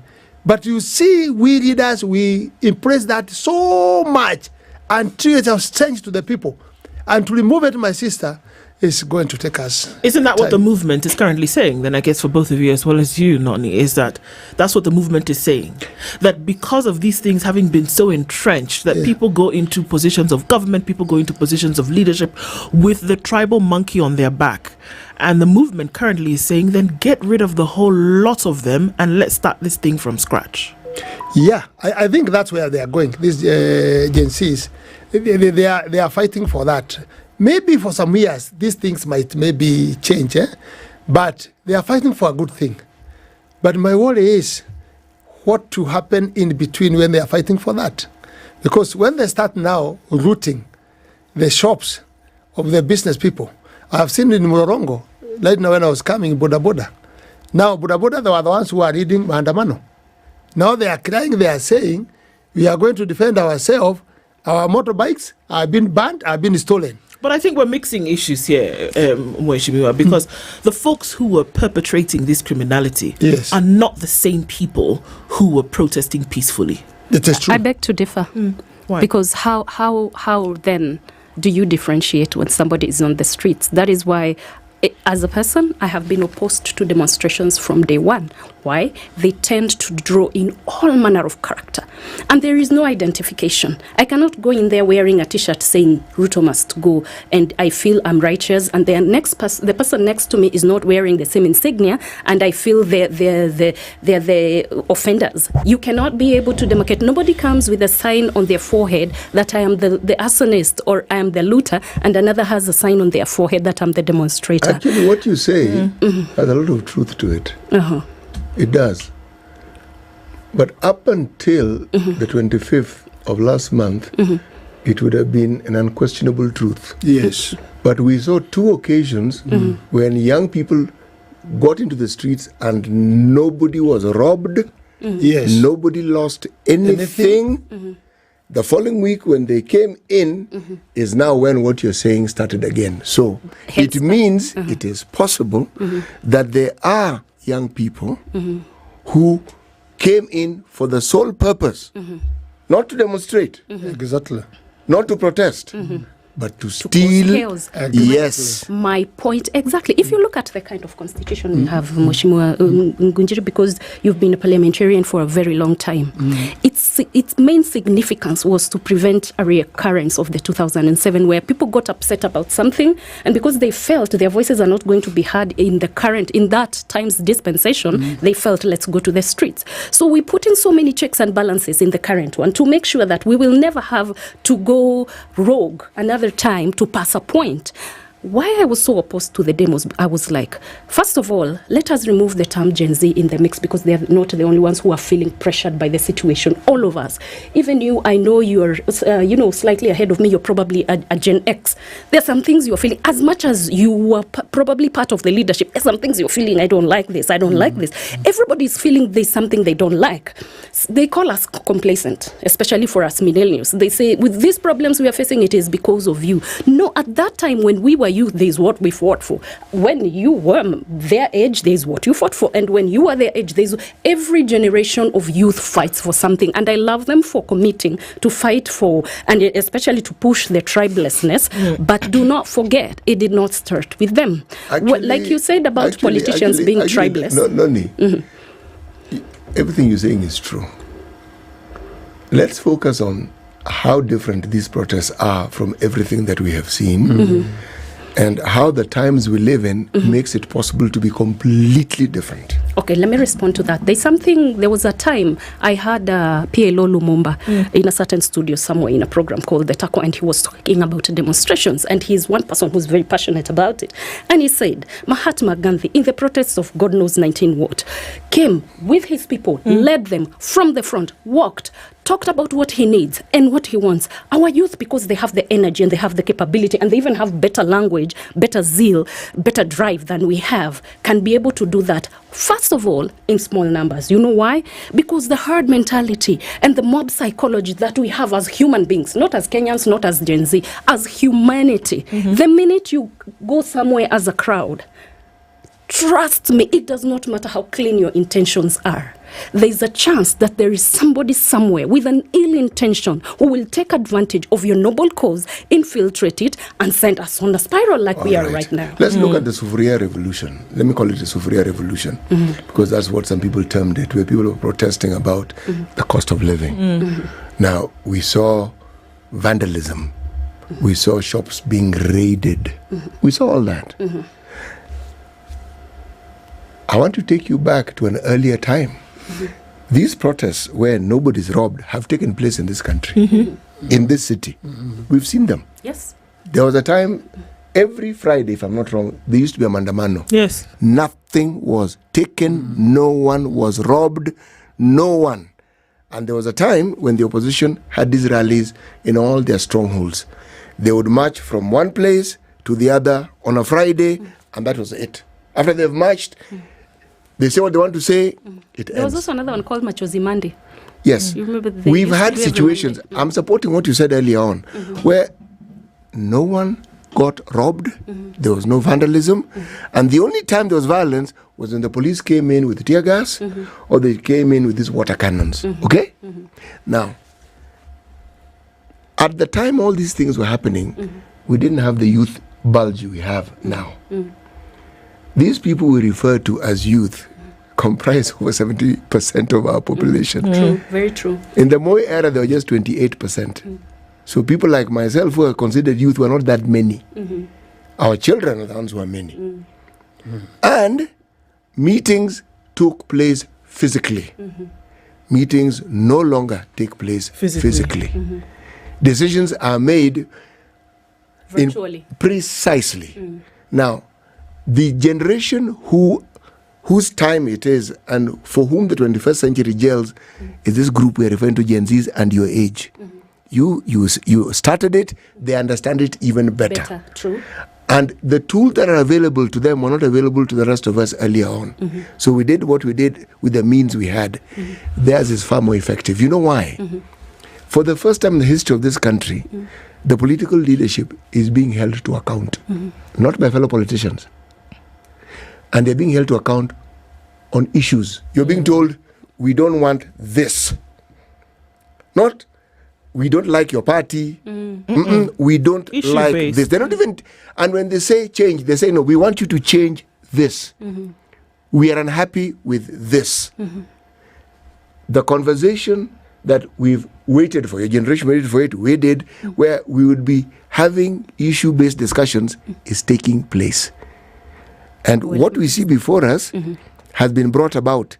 Everybody played their part, absolutely so. In stages and steps. These things are always incremental. Indeed. All right. Yes. Let's take a break on that note, coming around to continuing with this conversation and then asking ourselves, where are we in terms of being free from these shackles? Because it's been a conversation that has happened for decades. How are we going to go beyond some of those lines which have been drawn and actually sort out some of the issues? We'll come back and continue with this. Kimani Gunjiri and Nonium So are our guests this hour as we continue having these conversations about abductions, about tribalism, and ask, when will Kenya actually be free? It's 27 minutes to 8 o'clock. Good morning.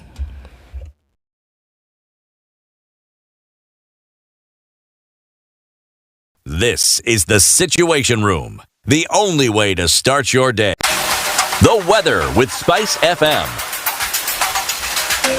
14 and cloudy in Nairobi. We'll see highs of 20 and we'll see highs of 22. And a cloudy in Nakuru at 15. It's 14 and cloudy in Nyeri with highs of 19. While going to highs of 22, it's cloudy in Eldoret. 22 and partly sunny in Mombasa with highs of 28. And we'll see highs of 28 in a mostly cloudy Malindi at 24. Kisumu at 20 is sunny with highs of 28, while at 18, Kakamega is sunny as well, going to highs of 26. Kampala at 19, cloudy with highs of 28, while at 22, Dar es Salaam sunny with highs of 29. And we're looking into a mostly clear Johannesburg at 12 with highs of 23. Mogadishu sunny at 27, we'll see highs of 28. And at 13, Addis Ababa is sunny, going to highs of 21. It's 25 and cloudy in Lagos with highs of 29. And at 22, partly cloudy in Kinshasa, going to highs of 29.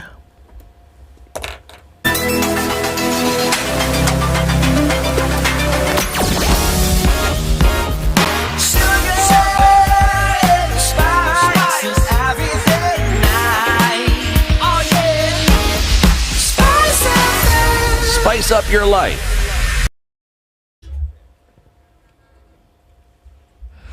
All right, a bit busier on the Thika Superhighway this morning as we are clocking into traffic hour. And on Manyanja Road, as you head towards Jogo, there's a little bit of traffic crossing over Outer Ring, but then I think we'll be fine. Even at Landy, is not too much going on right now. And most parts of the city, we're seeing traffic is flowing really smoothly, even as we are in traffic hour. I want to keep checking in on that and see what happens as we go through it. SpiceFM KE on X, hashtag The Situation Room. Mature, intelligent talk every morning.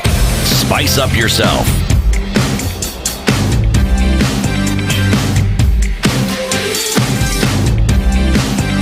Mornings done right. 94.4 Spice FM, Nairobi. At 25 minutes to 8 o'clock, our conversation continues this morning and saying, okay, here we are at a place where things seem that they're just about to click towards going to a place where the citizens can keep government accountable for the things that it does, or in some cases doesn't do, and that it will be issue-based and not character-based. When we look at what is currently happening, the spate of abductions, the spate of different things being said at different junctures, is it possible to really unshackle Kenya from some of these things? Kimani? Well, I think where we are now, things goes changing every day, as my brother have said. When he was youth, when also we were youth, we were doing different things than what these people are doing. But you see, I want to agree that the GMCs who started the first time, they were genuine. They did not root. They didn't fight the police. In fact, when I started seeing them, I was shocked, and I was also later very happy. How can these boys are demonstrating not the way we knew? They are friendly with the police. They are working together. They are giving them water. They are talking. Oh, this is the best thing. And what they are addressing, actually, even me, where I am, I'm seeing is a problem. Root stealing of the government people who are in the positions, all the kind of things they were saying, it was very good. But I discovered one thing. You know me, I'm a man of saying the truth. Because when these people came, politically, some people thought, how can we stop this? They looked a group, and those people are the people in the government. They looked for a group to come and loot so they can get accused of fighting the GNCs. That's what the first. I saw it. You did? You saw this firsthand? I saw it, and I knew who even now. I don't know what to mention. Who started that? And I knew, and I saw it. And he gave a lot of money. And he sold the idea to many. They went that way. Then on the other side, there are the people also who are mobilized. This is the time of overturning the government now. This is the time. That group also was there. Then it came another group. There's the time of looting.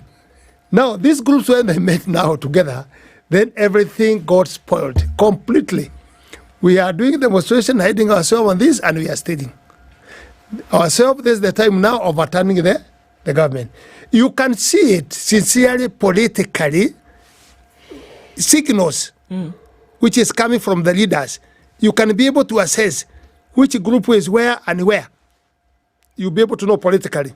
And it brought a lot of mess in this country. Now we are crying today because now the looting which is there, actually it is the worst thing we have never seen.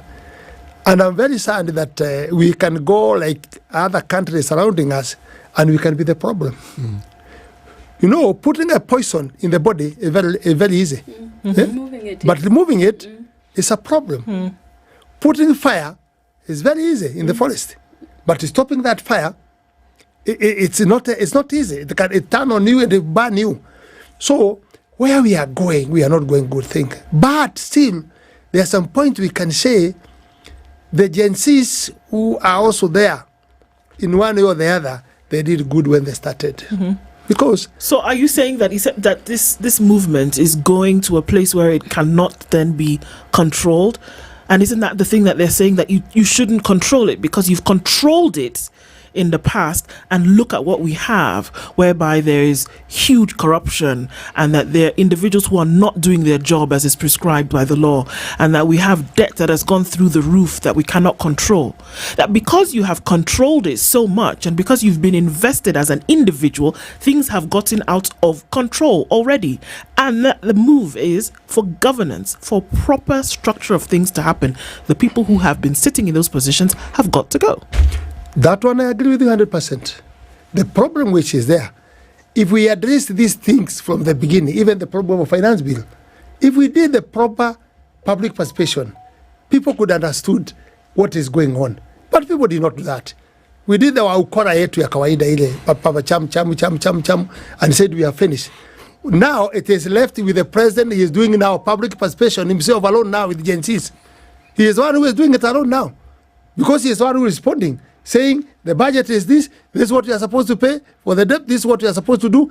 He is taking it now, but the leader failed. They did not take it seriously to the people. And you see, I'm in the record. I've been saying to the president all the time, I'm the UDA, although I left the UDA in this table. Yes, still, you were here when you left. Yes, and in this table, and it brought a lot of hot heat. But you see, what I said myself, I'm what I knew. Because I told the president, communication, it has failed. Because people are not getting the communication in the ground. Second, there is a lot of people surrounding you abusing others and showing how wealthy they are. It will bring problem. And that's one of the people. That's one of the things made Gen Z saying, if you are giving 20 million in Harambee and we are dying because of the food, they must be very annoyed. I said that.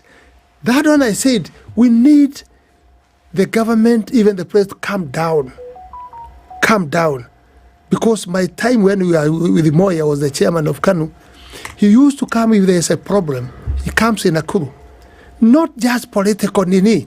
He stays in the State House and he calls Luos, give me 10 Luos Ngojiri, give me Kikuyus 10, give me Wakamba Ishirini. We go and sit down.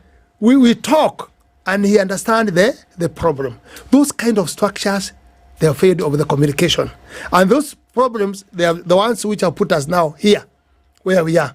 So for now, Gen Zs, they did good because now nobody can do bad things unless you are mad now, because they are focusing on you terribly. I saw them talking about me, about CDF. I don't know whether you got that in the CDF.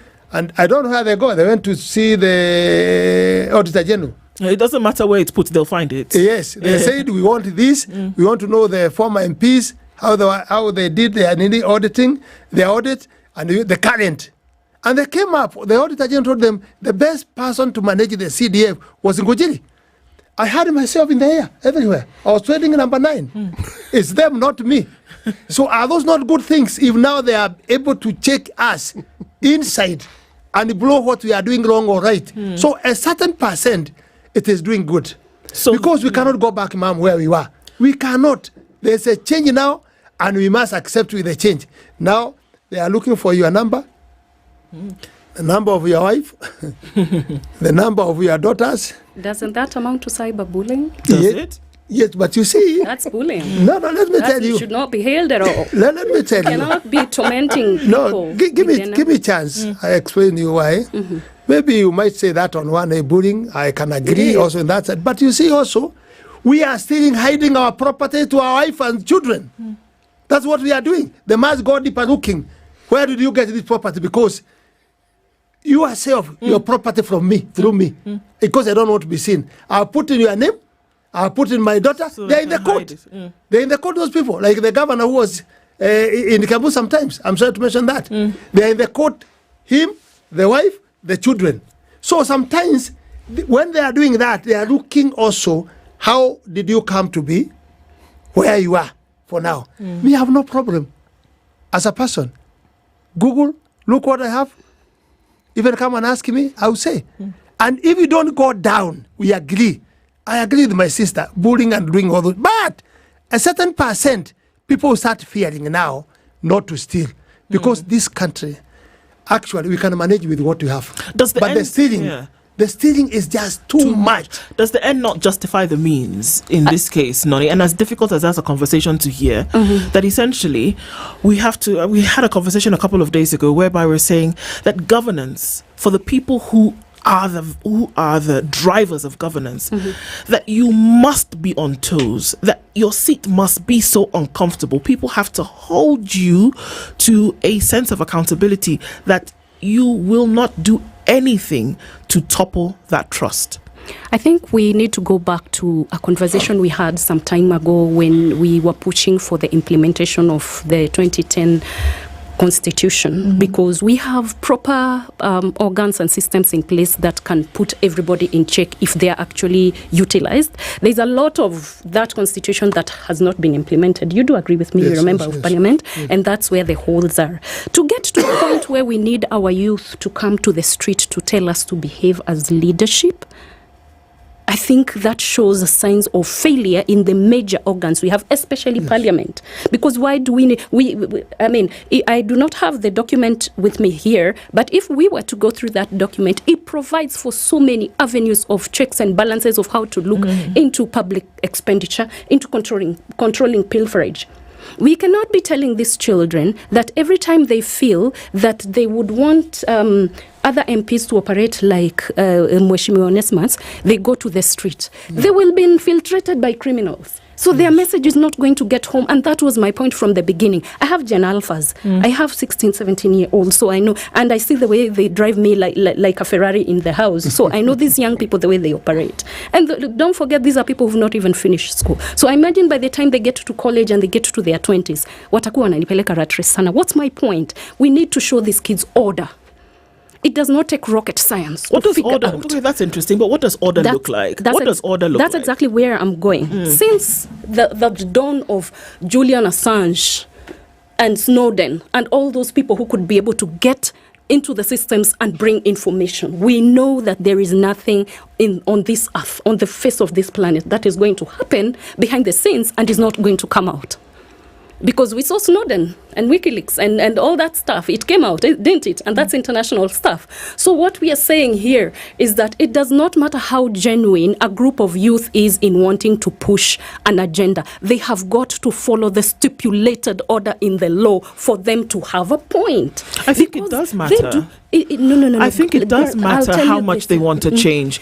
Because is this not what revolution is made of? If they do not use order to do a revolution, it will be infiltrated and we will be here discussing it every other time. Noni, I need you to be very clear. I need you to be very clear about what order looks like, because I think this is vital to the conversation. Look, when you're saying order, and like CT said previously, we saw days, not one, not two, where there was orderly marching of thousands of young people, of even older people, and just marching.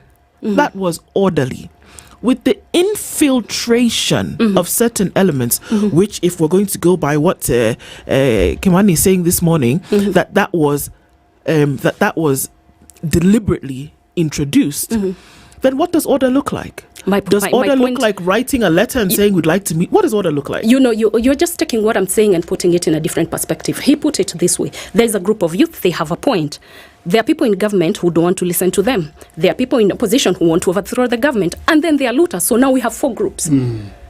They've all gone to the streets. I'm here in my little shop trying to sell wares and make money, and they've come and descended on me. This first group that had a point, when are they going to be listened to and how are they going to be listened to? Because with benefit of hindsight in this country, we know there's no time demonstration, no matter how sincere they are going to go and infiltrate. Do not forget that government has a wealth of intelligence. So I'll say this without fear or without any reservations that there was intelligence about all those demos, who's funding them, who's doing ABCD. They knew their genuinity or lack of it, but people just sat still. Even people in opposition, they just sat still and they're like, oh, there are youth who want to talk to government. We are going to use it to overthrow. So my point is this, can't we have systems, and I'm so happy we have a former member of parliament here, can't we have systems where our youth, because I'm telling you, I have them in my house and they put me to order and they make me do things that I never thought as a mother I would do. Can we have systems where these people's interests are protected in a way that if they have a voice or if they have something they want to voice out, it is not infiltrated by gangs, both from government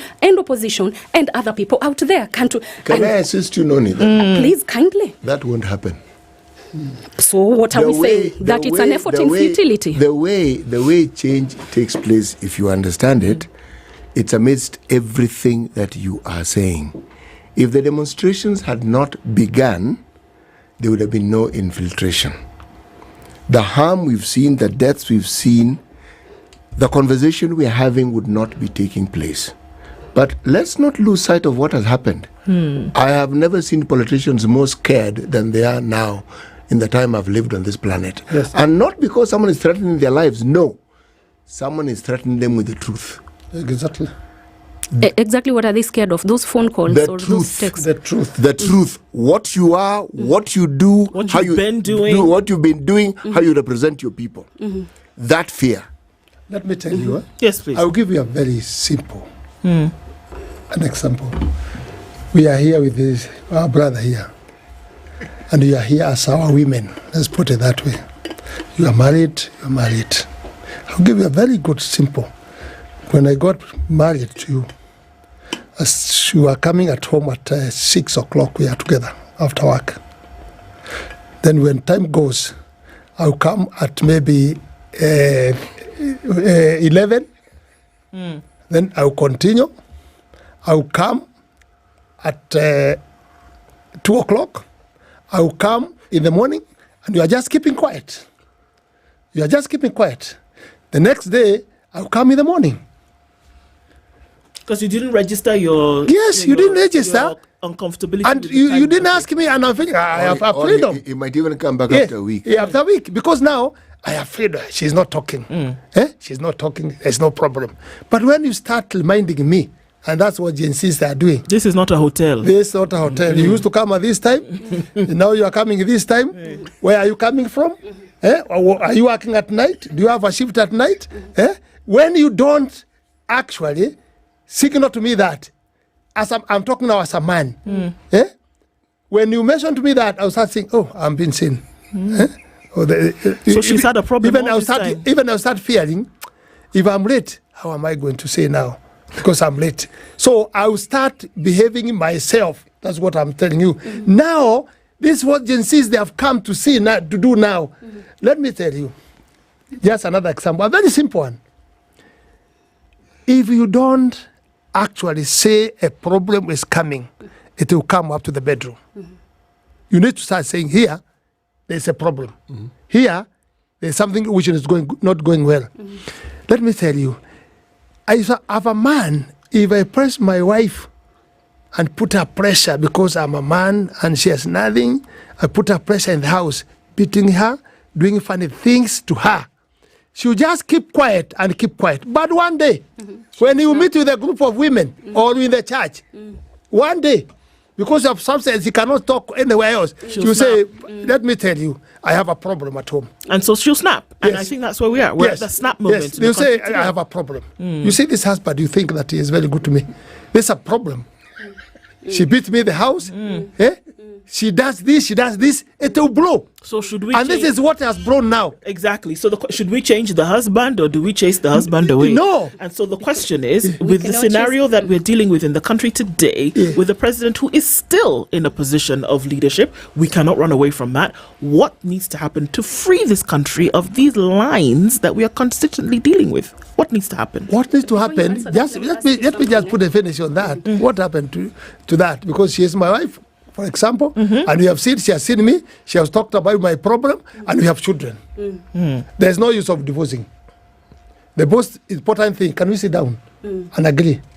Ma'am, what have I done wrong? You have done ABCD because it has put us in this situation. Then I have to accept. At that time, she's breathing fire. Yes.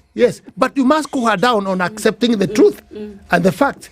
What do? We come together. The problem, yes, I've done long. I'm sorry. Yes. Let's build this. Yes. You see what the president said, that he has considered a defeat. That was a very strong word on that. But from there now, we need to see it coming down. And the way he has dissolved the parliament, the cabinet is a good signal.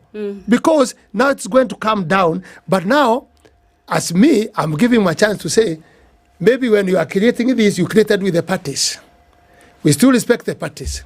But now, you need to do a lot because of the region. But now, it is you, as a president. We are waiting for you now to be yourself. Noni? Yes. I feel, I don't know why I feel every time we take that line of conversation, we are fighting cloak and dagger wars. Why? Because the Gen Zs or whoever the demonstrators were came out to the street and said we don't like ABCD. Then the president dropped the finance bill and the president dropped his cabinet and he said I want to talk to these people. Then people go all out and they're like we do not want dialogue. At that point, as a mom, I started getting domesticated in my head and thinking of the way my kids take me rat race. I was like, if you say you want A, I give you. You say you want B, I give you. And then you say you want C, and I give you. And then you say you still don't want. I will throw you out of my freaking house. But this is the problem. Look, but this is the problem. You have this been is a given country. Are we going to keep shifting goalposts and changing, shifting the paradigm like that? This is not one clear. You know, this is a country we are running here. But this is not where am I going to go? Noni, this because is at the end of the day, where am I going to go? And I'm in that Kenya. is what I'm saying. We need to teach our children that they cannot keep shifting goalposts. But I think just this is an issue here The because you're point not is dealing with mother and father and children. You're dealing with a nation where So we need to be calm. everybody as a citizen is a stakeholder. Yes. Good. Can we sit down with all the stakeholders? These people say they're leaderless, they're tribeless, they're whatever. So let them come. How many millions were they saying they are? 20 million.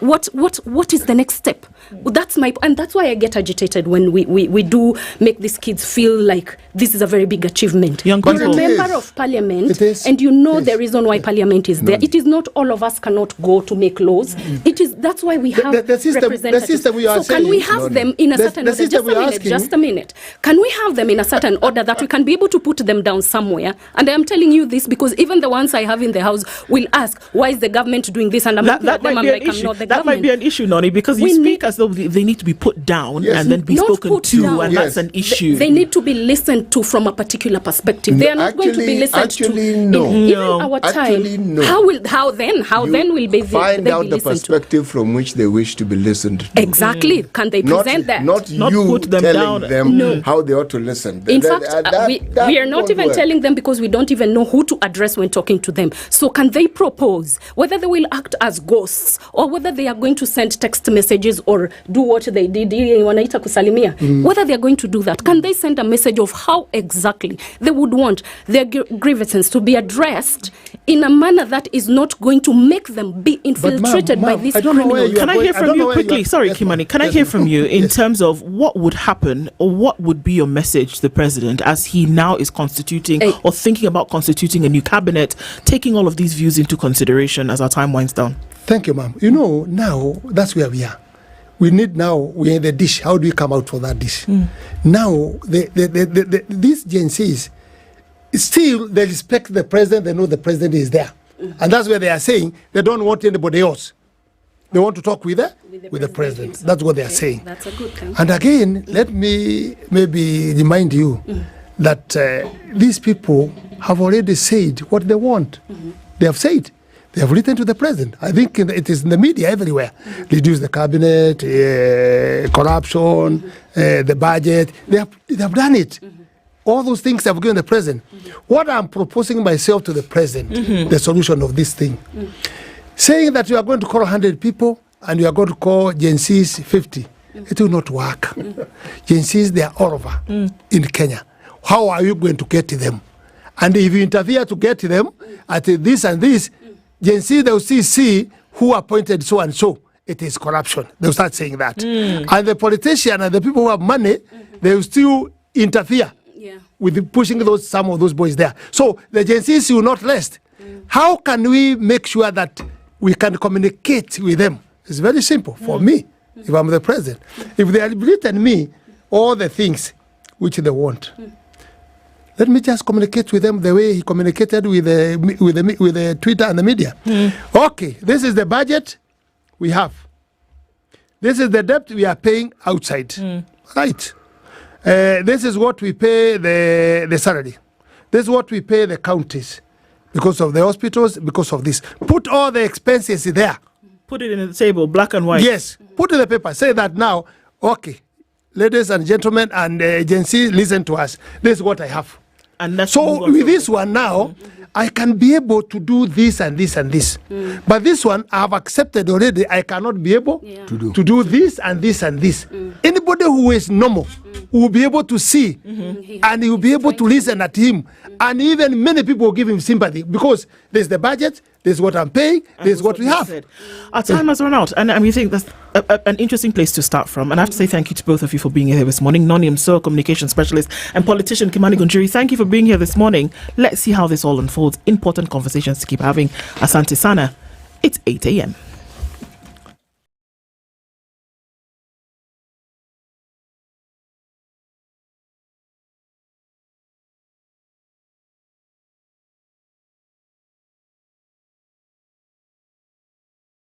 As Gen Zs across the country plan to hold more protests today, religious leaders in Kakamega County have asked them to call them off and instead give President William Ruto a chance to address their grievances. Led by Bishop Zablon Mukoshi, they say criminals are using the protests to loot property and increase insecurity in the country, as well as result in loss of lives. Nataka kuchukua nafasi hii nipongeze rais wetu kwa kuwa mtulivu na mtu wa kunyenyekea kusikia sauti ya Wakenya. Tunaamini ya kwamba sauti ya vijana ilikuwa sauti ya Yesu. Walikupatia jina Sakayo. Intentionally ilikuwa an evil name, but it means good. Sakayo alikuwa mtu mnyenyekevu. Ni mtu alikuwa anatafuta Mungu. Kawacha alikuwa amepandisha ushuru, anakula ushuru, lakini alikuwa mtu wa kuvunjika. Na Wakenya wamekuambia shuka chini. President wetu akasikia sauti, akashuka chini. Mabadiliko yameanza. Na tuko na ministers tayari wametolewa, na tunaomba vijana wetu ya kwamba he needs time, anahitaji wakati apange men and women wale watadeliver our country. Give him time. At the same time, the leaders have asked President Ruto to consider national unity when designing his new cabinet. Ombi langu kwa president wetu, tuliomba sisi kama wajungaji, Mungu akakupatia hiyo kiti, and we don't regret to have you as our president. We have this tendency ya recycling leaders wa Kenya. Yet kuna wa Kenya vijana tumesomesha wanaozea kwa maboma, and these people they keep on recycling. Alafu mtu akishatoka anataka kuweka mtu wake because he's well known na kuna pesa kutosha kununua positions. Ruto, please pick unknown people, sharp people who are learned from all over Kenya. Ukiangalia kama wapo huyu wa Salasi hapa, he was a nobody, but now he's an MP and he's very active. There are people who are in Kenya, they can deliver. Please, achana na hawa watu wenye wametumiwa na wakati wa Kibaki, Uhuru, tena watumika wakati wako. Kenyan police patrolled Port-au-Prince in armored vehicles while Haiti's Prime Minister Gary Conille announced new emergency measures to combat the country's gangs. The vehicles patrolled the area around the National Palace and other parts of the city with Kenyan forces and Haitian police on board. Several bangs were heard as the vehicles passed by, according to an AFP journalist, although it was unclear if there were shots fired by police or the armed gangs who control some 80% of the capital. Gary said that the authorities declared a state of security emergency in 14 communes that are under the control of gangs. This event comes as earlier this week at least 200 more police officers were deployed in Haiti. Azimio la Umoja One Kenya coalition party leader Raila Odinga has apologized for the chaos witnessed during the Azimio meeting in Nairobi yesterday. In a statement, Raila said he regrets the unfortunate events, sending his unreserved apologies to journalists and leaders caught up in the melee. He added that the coalition will take stock of the events and still loopholes that led to the security breach. This comes after the venue at Jaramogi Oginga Odinga Foundation was stormed by youth. The Meru County Assembly is today set to discuss the motion to impeach Governor Kawira Mwangaza for alleged abuse of office. Parliamentary Deputy Majority Leader Zipporah Kinya, who tabled the motion, said that the governor had failed to perform her duties in accordance to the law despite 2 attempts to remove her from office. The governor's continued stay in office has persistently undermined effective and efficient service delivery and gravely hurt the interest of the people of the county. Honorable Speaker, the Assembly therefore resolves to impeach the governor of Meru under the Article 181 of the Constitution, Section 33 of the County Government Acts. And finally, Joe Biden has tested positive for COVID-19 and is suffering mild symptoms, the White House has said. According to his press secretary, he said that U.S. President was vaccinated and boosted. He has tested positive for COVID twice before. Biden, 81, was seen early on Wednesday visiting supporters in Las Vegas and speaking at an event. He has cancelled a campaign speech later in the night. The illness comes as he faces increasing pressure to step aside because of his age. That's the news wire. I'm Leah Ubaga.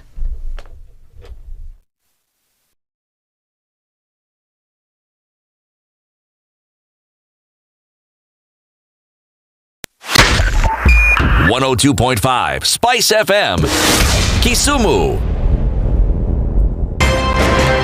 If a lion shows you its teeth, it doesn't mean it likes you. It doesn't mean it likes you. It won't start. A liar calls as witness one who is either dead or far away. Say it in Ben low, nin inte, nin there, you markati kadikta. You know this character called liar. He has disturbed people. So when you tell him who are your witnesses, he will take you to a place where it is difficult to verify. For someone like me who sweats a lot, I cannot survive that. Sweating is biblical. Good. And he must blame it on Adam, not because Adam messed up and he was told, no, you fellow, you, by the sweat of your brow, thou shalt eat. The Situation Room, Kenya's biggest conversation. Okay, a few minutes after 8 o'clock, what does it look like on the streets this morning? We're not actually seeing too much traffic. Doesn't look like it'll be too sticky of a morning. We are in traffic hour, but a quick look at what's happening on maybe some roads that might get clogged here and there. On the Thika Superhighway, we've not seen too much, just getting towards Surveys where we see some hold up of traffic. But before that, nothing happening. Coming out of Westlands also, it's free and clear into the CBD. Ngong Road looks pretty good. And on parts of Langata Road, you'll see some traffic here and there, but again, negligible. And you'll be able to get where you're going in a quick hurry. Okay, so also then coming off the interchange and from North Airport Road going towards Cabanas and then onto Mombasa Road, that's not a problem here at all. It's going to keep flowing, so we're going to keep an eye on things, and then we'll talk on SpiceFM KE on X, hashtag the Situation Room.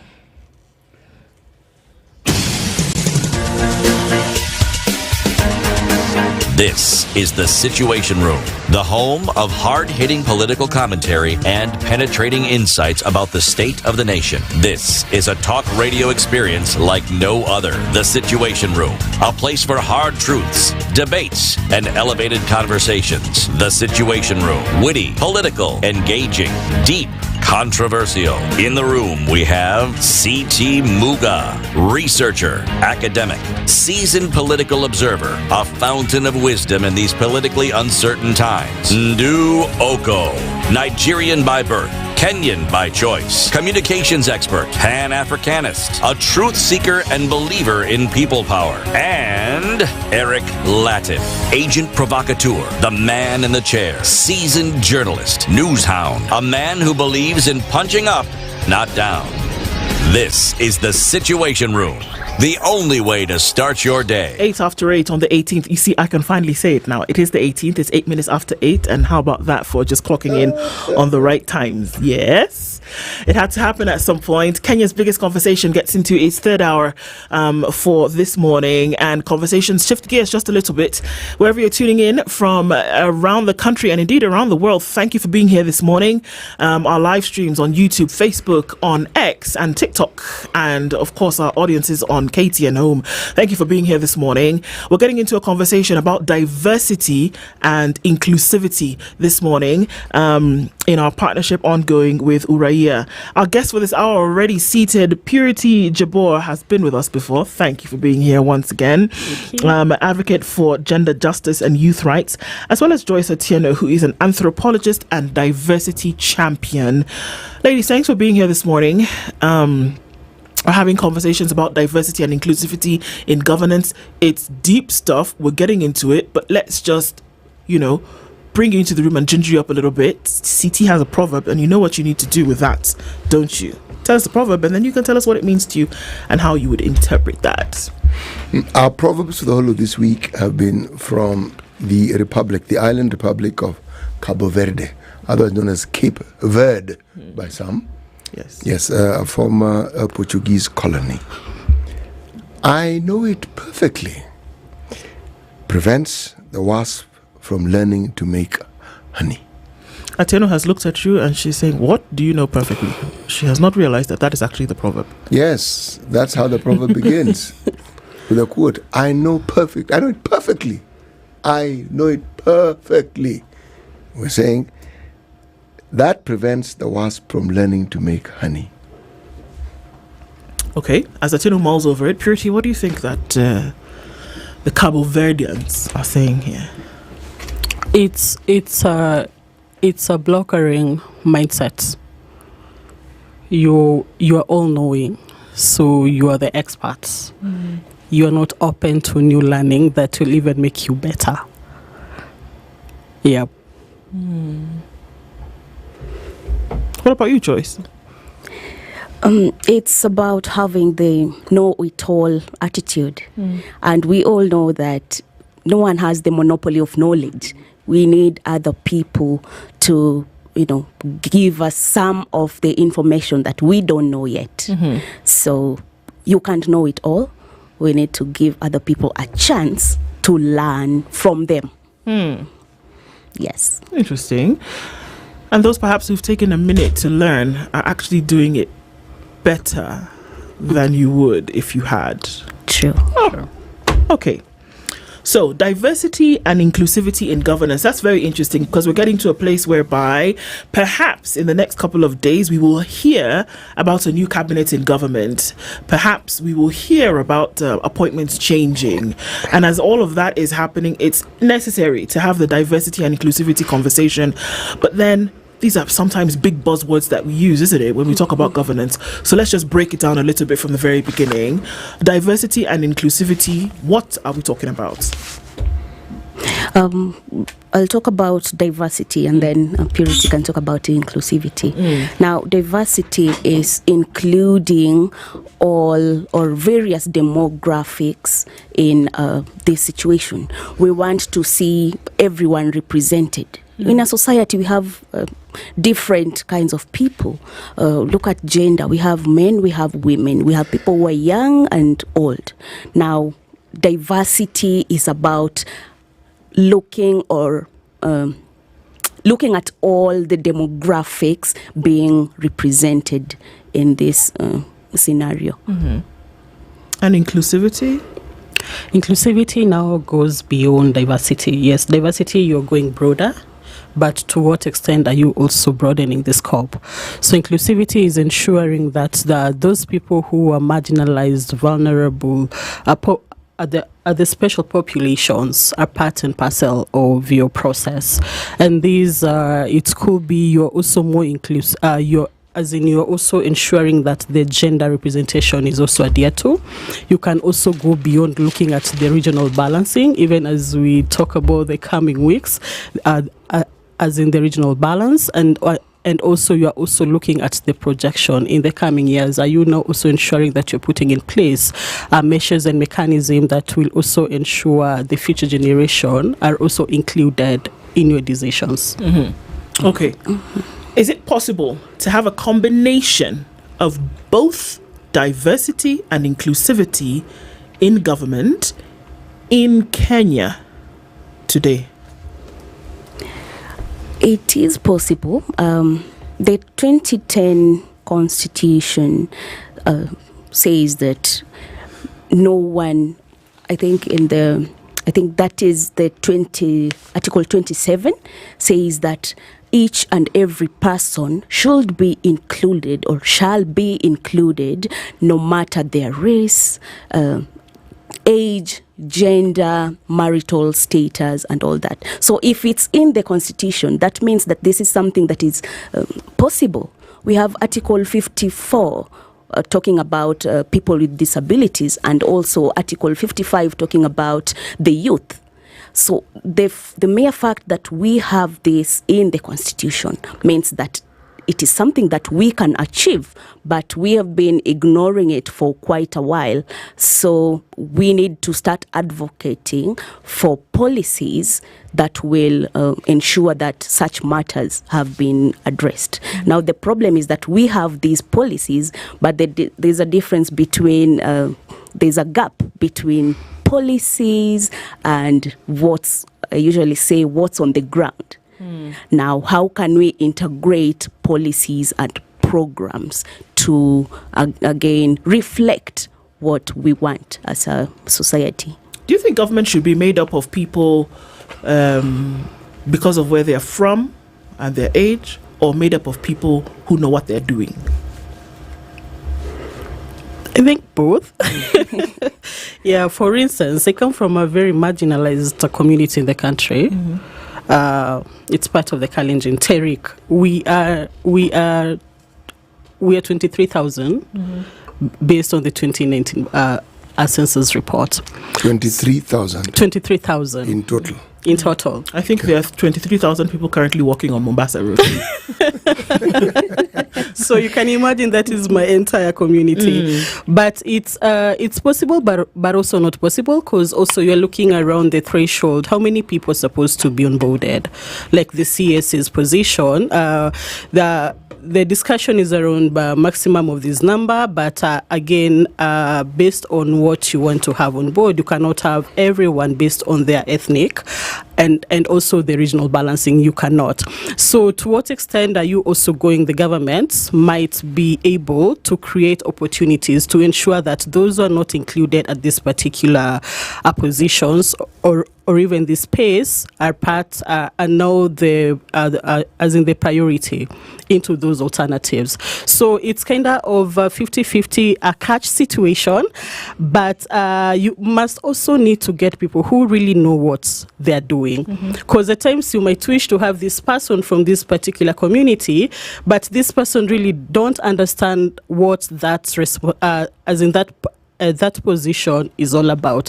So you have to make a strike. But based on what are the practices of the country, we've seen the political big wins are the ones who are always the priority. But based on the Kenyan situation, we always say that they don't know what they are doing, but they have also not been able to demonstrate their ability. So you need to balance both. I would also like to add to that, it's not just about representation, but meaningful representation. It's okay, you're being represented, but what exactly are you bringing to the table? And I believe that all demographics are have the capacity to bring something. Yes. This is something that we keep speaking of was not possible to itemize or even to recognize before the creation of the county governments. Because county governments are representative of the communities who come from that particular region. Now, do we see what we are saying? Has it been put in practice within the county governments? Do we see it? The answer is no. True. What you see is cronyism. You see people selecting people who come from their little enclave. Now, what we see tells us something. What does it tell us about how we perceive leadership? and how it is that we manage leadership and power when we're in a position to actually have both at our disposal. Mm-hmm. What's based on what's the current discussion, the Gen Z's discussion, who say that they're leaderless, they're tribeless. That is where we need to start from, because I think the moment I place myself to this particular tribe or this particular region, then I'll have that blockage from your proverb that I know my community better and I know what they can do, and there's surety that your community is going to provide shield in case of anything. But the place where we are at, looking at the future generation, and also not the future, but the current generation, who are trying to amend or even influence how the future will look like, being tribeless. It is okay to be tribeless, but you must have your cultural origin. But if you're tribeless, you're going to be more inclusive, because again, you'll not be looking at Joy. Joy is coming from this place, and you're not coming from this place. You'll actually be open-minded, and you'll go beyond and look at the capability of the different individuals. Okay, so what we're saying is that then it's actually possible to have, because it's right front and center in what is currently happening in the country, isn't it? That there will be, and we can take it at the highest level in this case, where a cabinet is being formed, that it is actually possible to have a cabinet that is inclusive and that it is diverse in its selection, but that it is also based on merit and not necessarily political rewarding. Joyce? True. And what takes us back mostly is usually the stereotypes. We are a stereotypical, also a patriarchal society where we feel like there are a certain demographic men who are better at this thing compared to women. I keep talking about this research we did last year, and we saw a lot of these issues being revealed. There are men who feel like a woman cannot lead because naturally our hormones, look at our hormones, sometimes you're moody, sometimes you're unable to perform certain tasks, and based on that alone, it usually takes us back. Look at the women who undergo FGM. That already has separated them from the male counterparts. So this stereotype about the certain demographics that are unable to perform is what we should start by addressing. How do we address those? How do we get to the point whereby it's stereotypical in nature, but it's been around for a very long time? How do you start to drop biases? I mean, you're an anthropologist, studies human behavior. How do you drop biases that have been there for a very long time and say that if we're heading towards a diversified and inclusive governance system, but that is heavily influenced already by biases, how do you drop those to get to point B? Now, from an anthropological point of view, civic education is very important. A lot of people lack the knowledge that they require. And a lot of civic education is generic. This is the kind of thing that should be done based on the social status of these people, trying to, materialize it or making it in a way that you are targeting each and every person.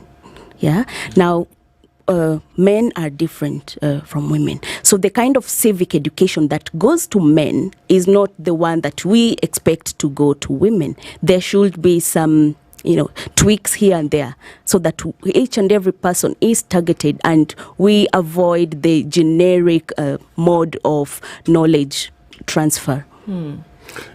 When you talk about, we talked about diversity, okay? If you look at mankind, we don't even need to define it. Mankind represents diversity, whether it's through our languages or let's say through our culture. And just, even if you share our culture, just the individualism that we all exhibit and the way in which we do things. But so what is this thing that we must learn? how then should we relate to our own specific and unique qualities and that of others, especially when they differ from ours completely? Because the discussion around diversity often centers on how people are socialized. Because if you take somebody from any community or any tribe in this country, and from the time they are born in that community, take them to a completely different community, the socialization, they will behave in the same manner as those other people whom. So, whatever you consider to be the traits that define you are learnt. There's nothing genetic about it. They are learnt. There are things over time you learn. How do we know this? Because when you then move, let's say, from the community that you were birthed in and into a more diverse community, say like in an urban area, you find ways of adjusting. And that process of adjusting, in my opinion, has been, now that's what makes you now a better person, because you've learned to accommodate things that are different. Now, the intolerance that comes in with people, especially when groupings think that for some reason or the other they are better than others, or they feel others should not be entitled to anything better than what they currently have. Now, again, those are human biases that are learned. Let me ask the question. Look at this country and look at how it is. We have a system that was supposed to help cure this thing that we're talking about as a problem, the county government. What has the national government done to ensure that this thing actually works? The national government seems to be at every turn, from the Uhuru government to this one, as much as they possibly can, they have participated deliberately in delaying the progress that will come to the counties. Funds that are meant for the county. Let me just ask the question. Why is it that governors have to keep begging for this money? It's an equitable share. Why should it not have been that once it's agreed that this is the money, without anybody asking, the money just goes to you, just like a salary? Because it is your equitable share. So, it means that even when you look at our leadership have not embraced this thing that we're discussing, still theoretical to them. So when you talk about inclusion, they will give a semblance of inclusion. And that's why you have a cabinet. And if you look at the cabinet, you'll find somebody from the coast, somebody from Eastern Province, somebody from Northeastern Province. You will find that representation. But if the people who have been elected are politicians, believe me, the region they come from doesn't count. They are the same. So who is it for? So who is it for, off the face of it? Because we're saying that if this inclusivity and if this diversity is shown on the surface, it's not for the individuals who sit in those positions then. It's for the rest of the people who are watching this parade to have a semblance of this diversity and inclusivity. So then is it authentic? And the person who creates that diversity, as you call it, their selection isn't based on public participation to ask those communities, who do you prefer that I have in my cabinet, or who do you prefer? No. They decide who it is that they want. So if you were to ask the people from whichever region these people come from, do you feel this individual represents you? I'm sure the answer will be resounding no. So who's it for, Joyce? Purity. I think it's always it's for the person who's made that choice. Yep. Because I think I'll have my personal interest. If I want to push the agenda of the young people of this country, who's better placed to push that for me? And what is my political interest? We've gone beyond not looking at the inclusivity and also just fulfilling what the Constitution entails, but looking at your political cost. If I fail to include this person in my cabinet, how will my political cost look like in that from that political region? And that's why the gender biases also comes on board, because you'll find that the men exclusion political cost is way much higher than women. So what is the political cost of not having women in your cabinet, and what is the political cost of not having men in your cabinet? And what about the young people? So when the parameters are actually brought on the table, you'll have that I must have this person. Unfortunately, that is now where the boundary is also drawn. It will cost me much not having men in my on my table. But you see, the people who perform better, even from the previous government, are women. Because when you look at matters, even the Auditor General reports on corruption and, not corruption, but accountability. Majority of the people who have accountability queries, unfortunately, are the male counterparts, Is that not because, based on what you've just said, that by selection there are more men in it? So can we actually say that women do better based on the fact that there are more men in that selection? It's just going to point to them being more held more accountable when it comes to those things. Would we not be able to flip it and say, if there were more women in the selection, that we could then point towards accountability issues for women because there were more? Absolutely. And the design of government, even the previous government in this one, like 70% from Uhuru's regime were men, the CSs. But when you go to the technocrats, the people who drive the agenda at the ministries are women. So women are more good planners. They are more the technocrats, the ones who spearhead the discussion at the departments. But the same thing, even what is happening even in this government, the technocrats are women. But you see, as in the face of the ministry is a man. So meaning, even for that woman, as much as she has these good ideas, she has to go through the CS, who's the face of this patriarchal society. So the intentionality, are you basing what will make more meaning to you? Is it meaningful engagement, the people who have capacity, or are you basing on your next political interest? And this goes back to how we even relate in our families from the very, very, very start, the starting point. As a woman, I'm seen as a temporary resident in my home because I will go to my husband in future. And then when I go to my husband, I am still a stranger because they feel like I am not part of them. You're not their relative. Yes. So really the question is, where do we belong? Where should... The children sort that thing out if you have them. Because the children belong to that community in which you are married, and the children, unfortunately for that community, have you as their mother. So you do have a position you do have a position and a place. City, it seems like you've not seen women being chased out of their matrimonial homes after their husbands die. Well, I have. Okay, so I've seen women dispossessed. Yeah, so the fact that I have children still doesn't hold any water. I've also seen men dispossessed. Which is very rare. It is rare, but it happens. The point I'm trying to make is, it is true that the gender balance is important for people to understand that whichever gender you speak of, if someone is trained and has proven that they are able to do a task, they should be given the opportunity. And that's where the inclusion aspect comes in. And in many instances, it has to be affirmative action. Yes. Because the socialization that we have in African societies is very male-centric. It's just a simple fact. But let me say this. If you look at data and you look at the progression and the trajectory that women have made in this country, partly because they were discriminated against in many instances.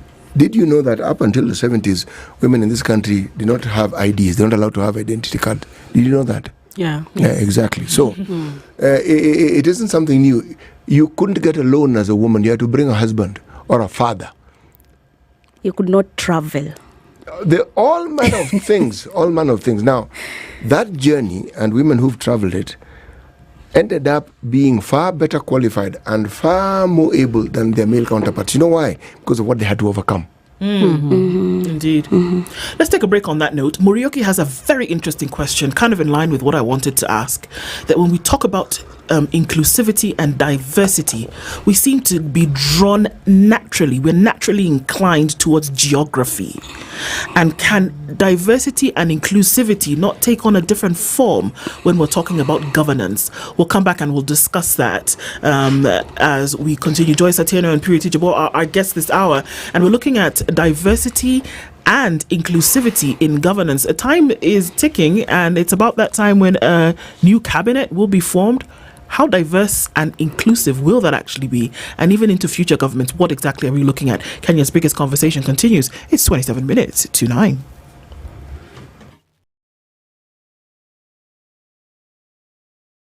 This is the Situation Room, the only way to start your day. Good morning, and I love your show. Thank you. Having come from a Kikuyu radio background, I migrated to Spice because of the content. I was born in a slum, but somehow I got a break in life. So sometimes when you see the sweating coming out because of the passion and whatever it is, behind the noise, there are people. And we share the same umbilical cord. It shouldn't be like that. I am so disappointed. We used to tell Honorable Raila Amolo Odinga that he's doing politics of conmanship. And even President Uhuru Kenyatta, serikali hii ndio iko na conmanship ya hali ya juu. You cannot promise people that you reduce tax, then you double. In politics, there is the issue of trust. For you to turn around and then stab the same people who gave you that trust, there is no other level of dishonesty. And hii mambo utaona dunia tu. The Situation Room, Kenya's biggest conversation. The weather with SpiceFM. Cloudy conditions in Nairobi this morning. It is 15 degrees. We'll see highs of 20 and lows of 12. 23 will be the high in a cloudy Nakuru at 16. Nyeri is cloudy at 14 with highs of 18, and we'll see highs of 22 in a mostly cloudy Eldoret at 15. Mombasa is sunny at 23 with highs of 29, and we'll see highs of 28 in a partly sunny Malindi at 26. It's 22 and sunny in Kisumu with highs of 28, while at 19 Kakamega is sunny going to highs of 27. It's 19 and sunny in Kampala with highs of 28, and Dar es Salaam is sunny at 24 going to highs of 29. It's 13 degrees and sunny in Johannesburg with highs of 23, and at 27 Mogadishu is sunny with highs of 29, while Addis Ababa at 16 is cloudy. We'll see highs of 21. It's mostly cloudy at 25 in Lagos going to highs of 29, while Kinshasa at 22 is sunny. We'll see highs of 29 and lows of 18.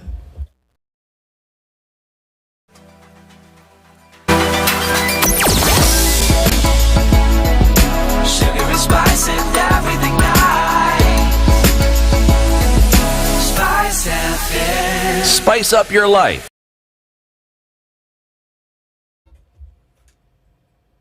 All right, not too busy streets this morning. We're just seeing some of it on the Thika Superhighway as you're coming into the CBD, and that's just at the tunnel. Before that, nothing. Going towards Muranga Road and then out towards the Globe Cinema roundabout. We'll not have a problem traversing into this. Even Kangunda Road today, not much with traffic as you then touch on Outer Ring. Coming in from the Thika Superhighway, like we said, nothing happening. Langata Road is looking good, as is Ngong Road. And if we do the full circle through the city, I think we'll find that traffic this morning is not an issue. Keeping an eye on things is what we'll do. We'll talk SpiceFM. KE on X, hashtag the Situation Room. Mature, intelligent talk every morning. Spice up yourself.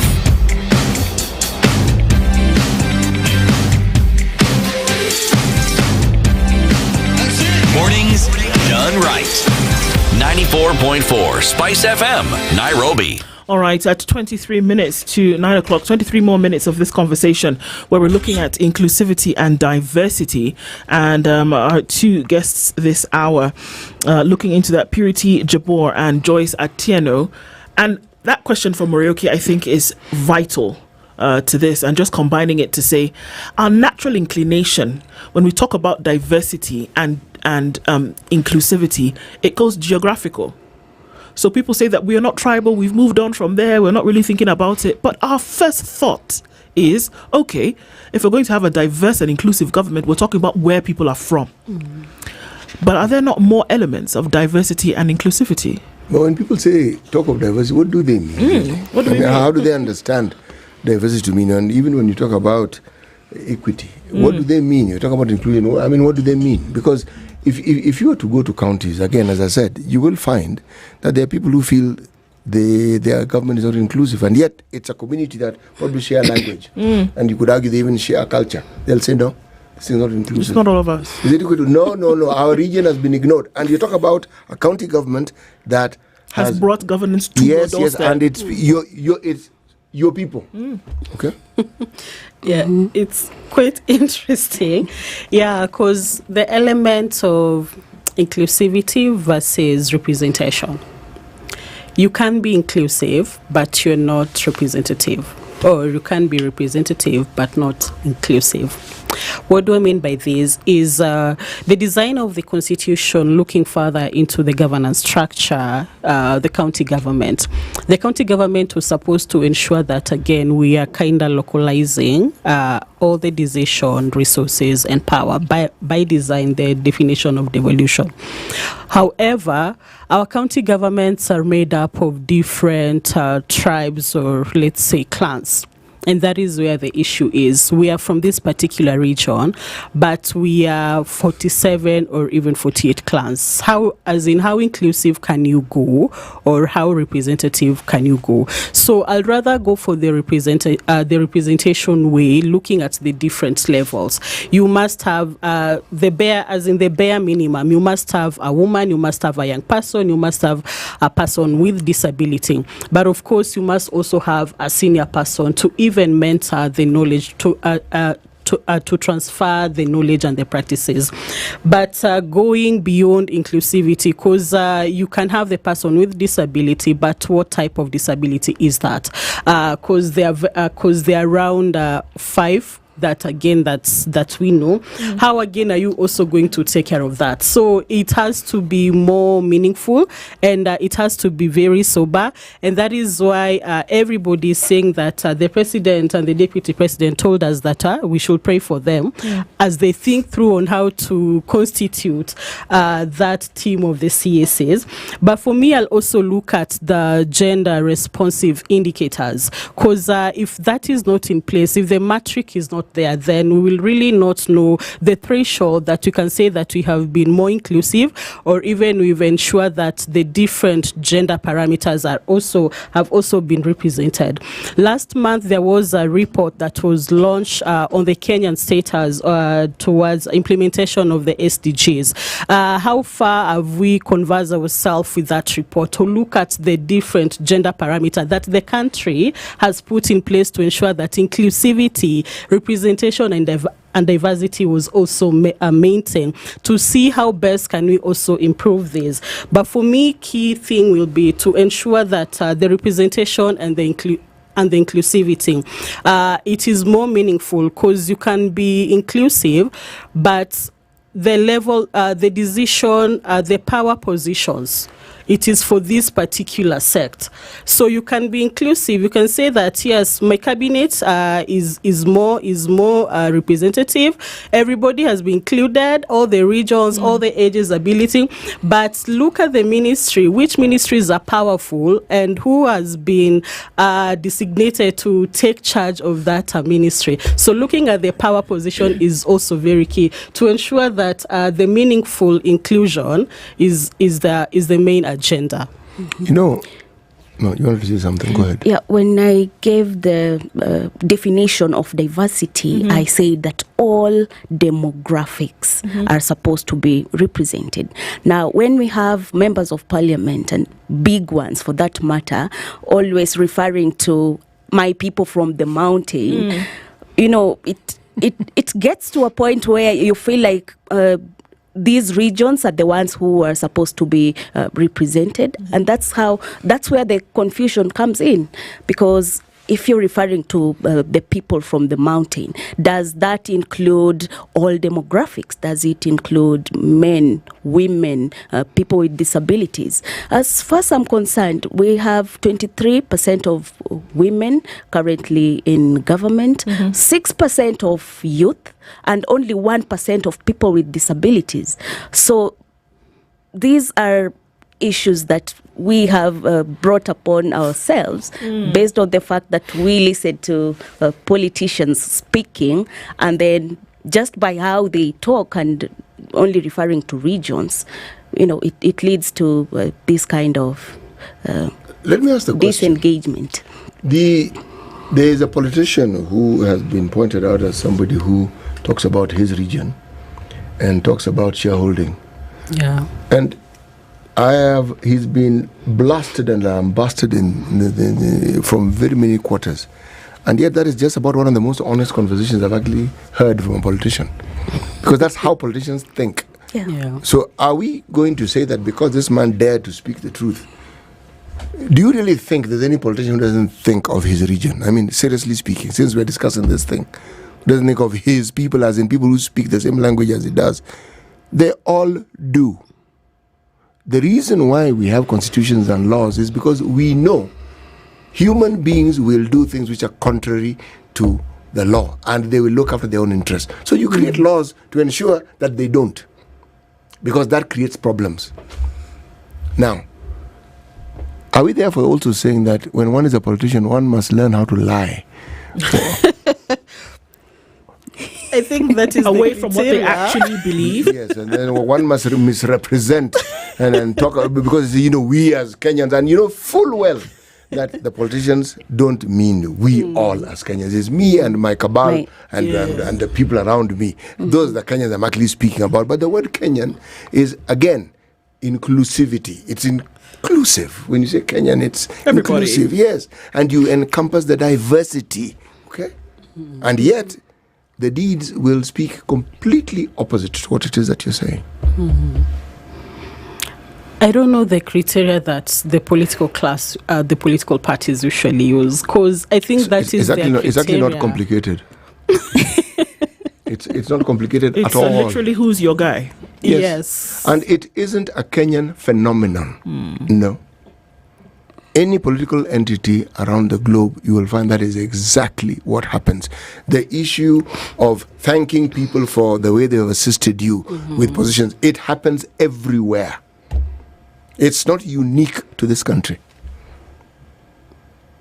We only point it out when we feel we haven't been favored. It's like the way we point out corruption. It's selective. Yeah. Corruption that is committed by people whom we have a favorable view towards, well, it's not quite corruption. But corruption that is committed by somebody who has some very dimmed favor from us, that is definitely corruption that should be condemned to the highest heavens. It is only corruption if it's not favoring you. This is it. So here we are. Like I say, we're at a time whereby, for several reasons, there needs to be a reconstitution of a segment of government, and that's precisely the cabinet, whereby there have always been calls. I remember when these CSs that have vacated office were being vetted before Parliament, and those are some of the questions that were being asked. Is there representation when it comes to gender? Is there representation when it comes to geographical allocation? Is there representation when it then comes to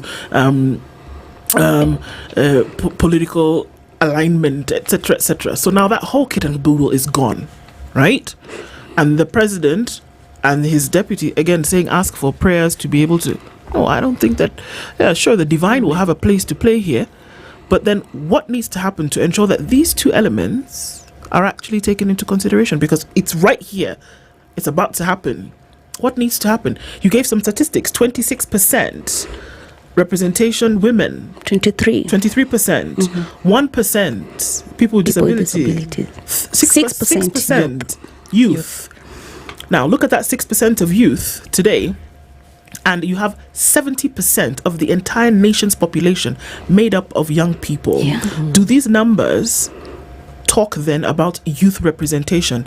And mind you, we're in a place currently where this youth population is demanding accountability from its government.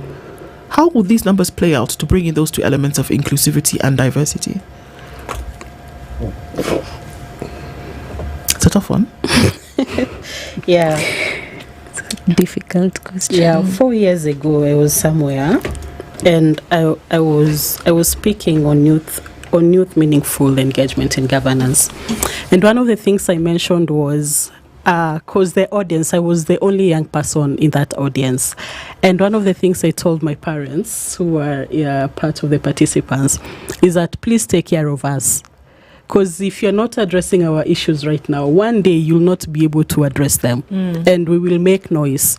then this year is when the young people are actually making noise.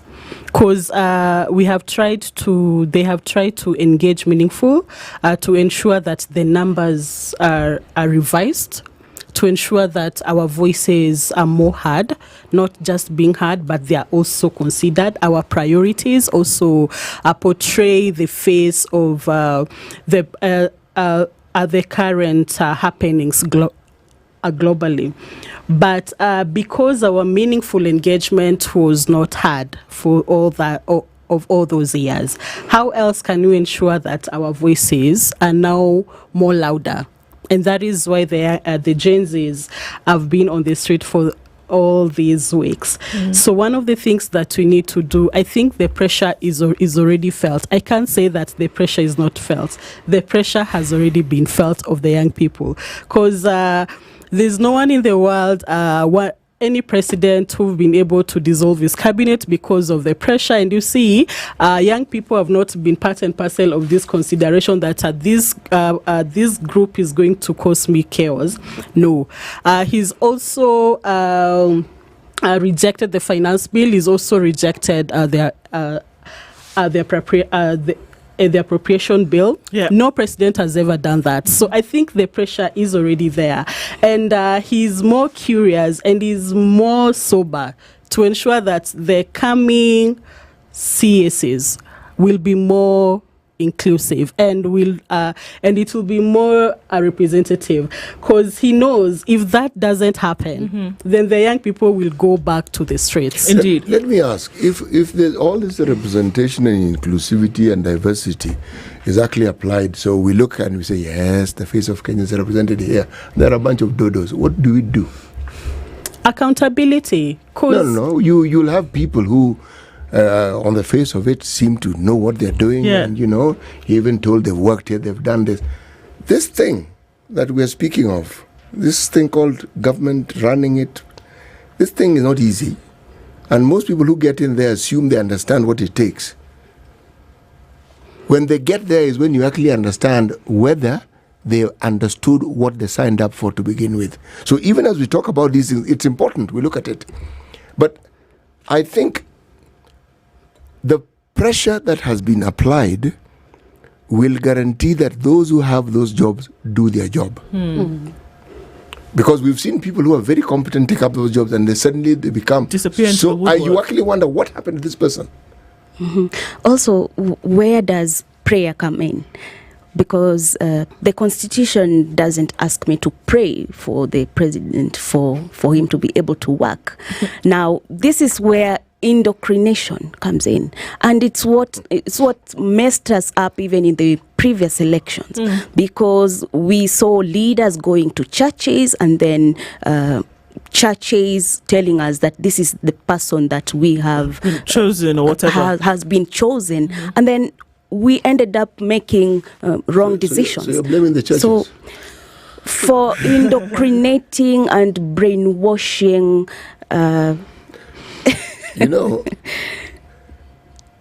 You may be born into a religious family and you attend whatever religious services that are offered by whatever denomination you are inclined towards.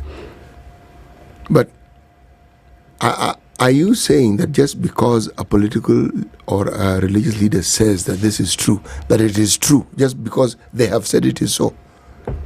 We had religious leaders lauding the elections we've had in this country that were flawed from here to high heaven, and they were saying God has spoken. So you wonder which God is this that these people pray to? Is this God inclusive? Yes. That's one question. Yes.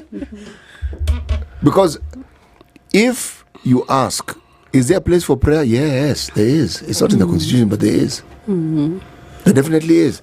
Those who are inclined towards infinity and believe that there's an almighty God, by all means they should pray. Then do I hear you saying then that the things that we should be looking at are black and white? That you should not have to have any kind of interpretation as to what decision you should make? That when it comes to then selecting government, or when selecting your representative, it should be a black and white affair.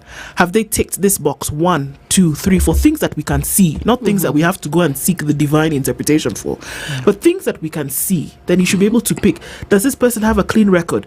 Does this person have a record of proper management? Is this person able to do 1, 2, 3?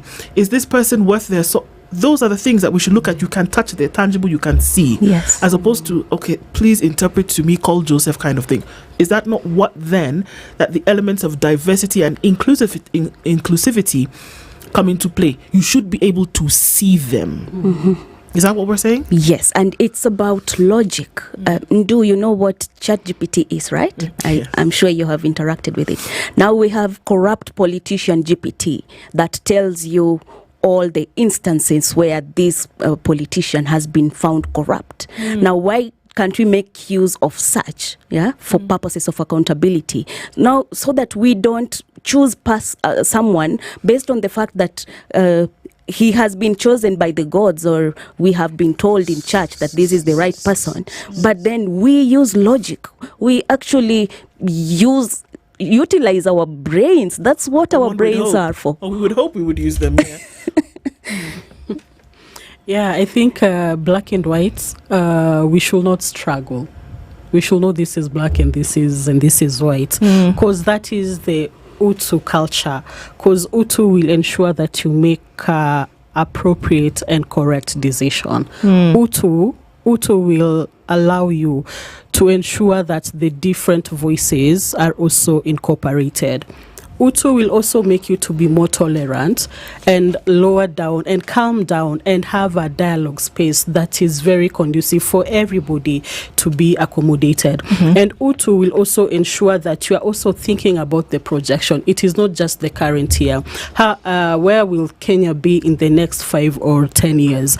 But Utu will also ensure that the political decision that you are also making are also more realistic. And that is why through Utu, the Utu Chronicles, Ureya has seen fit to now work with the young people and also bring on board the artists, because I think right now is when we've now recognized how powerful artists are. So using art to ensure that we are more aware of what is happening, but also the songs brings us together as a nation. Is it possible to be completely, well, at least to a large extent, unified, whereby then it's not even a thought anymore? Because unfortunately, it is quite a thought that person in government is either fulfilling a political favor or fulfilling a neighborhood favor. Can we look at then all of this and be satisfied as a nation and say, well, you know what, this is fine. Let's just get about the business of making sure that the country is running and running properly and well accountable. Do you see a time whereby all of these biases, all of these thoughts can be put aside and proper governance can actually take its course? When was Vision 2030 formulated? Because I feel like Utu came as a result of us not realizing what we have put into Vision 2030 and the aspect of that being able to care or think about what other person feels is what led to the concept of Utu, right? So now that we have not been able to realize Vision 2030, even though we have not yet reached 2030, starting to think that Utu is the right direction towards realizing some of these goals, because now we are engaging at a personal level. How do you practice Utu? And before you practice, how do you get people to understand it? Because for us to talk about it as much as we are, it means somewhere along the line we lost it. And when we had it, what did it look like? So Utu, you're looking at the bare minimums, because you're placing yourself in that particular situation, and placing yourself in that moment will make you feel how the other person will feel, and that is when change happens. Because when issues are personalized, then you'll make better decision. And because right now, if we talk an example, when you talk about the healthcare in the country, different counties have their respective health schemes, and most of our political class or our leaders in government don't use the public facilities, and that is why they are as in actually they are in the current state. But if we reach a level where we will require them to use the public facilities, maybe that is when they will realize the struggles that Kenyans go through in accessing those services, and they will ensure that they are working, they are more operationalized, and they are equipped to ensure that when they visit that public facility, they are not going to struggle. It's because of the experiences that will make you to be more human.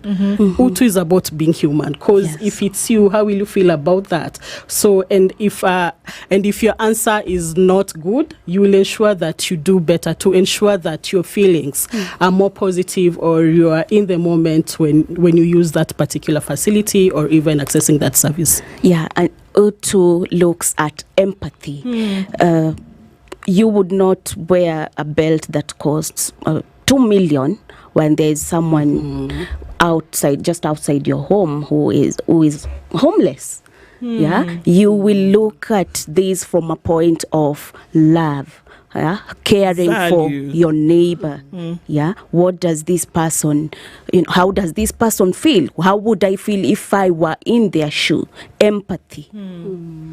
So it comes to a value system that we need to add points to. Really quickly. Unfortunately, when the finance bill was rejected, the first thing that the president mentioned is, I will have to do away with Linda Mama.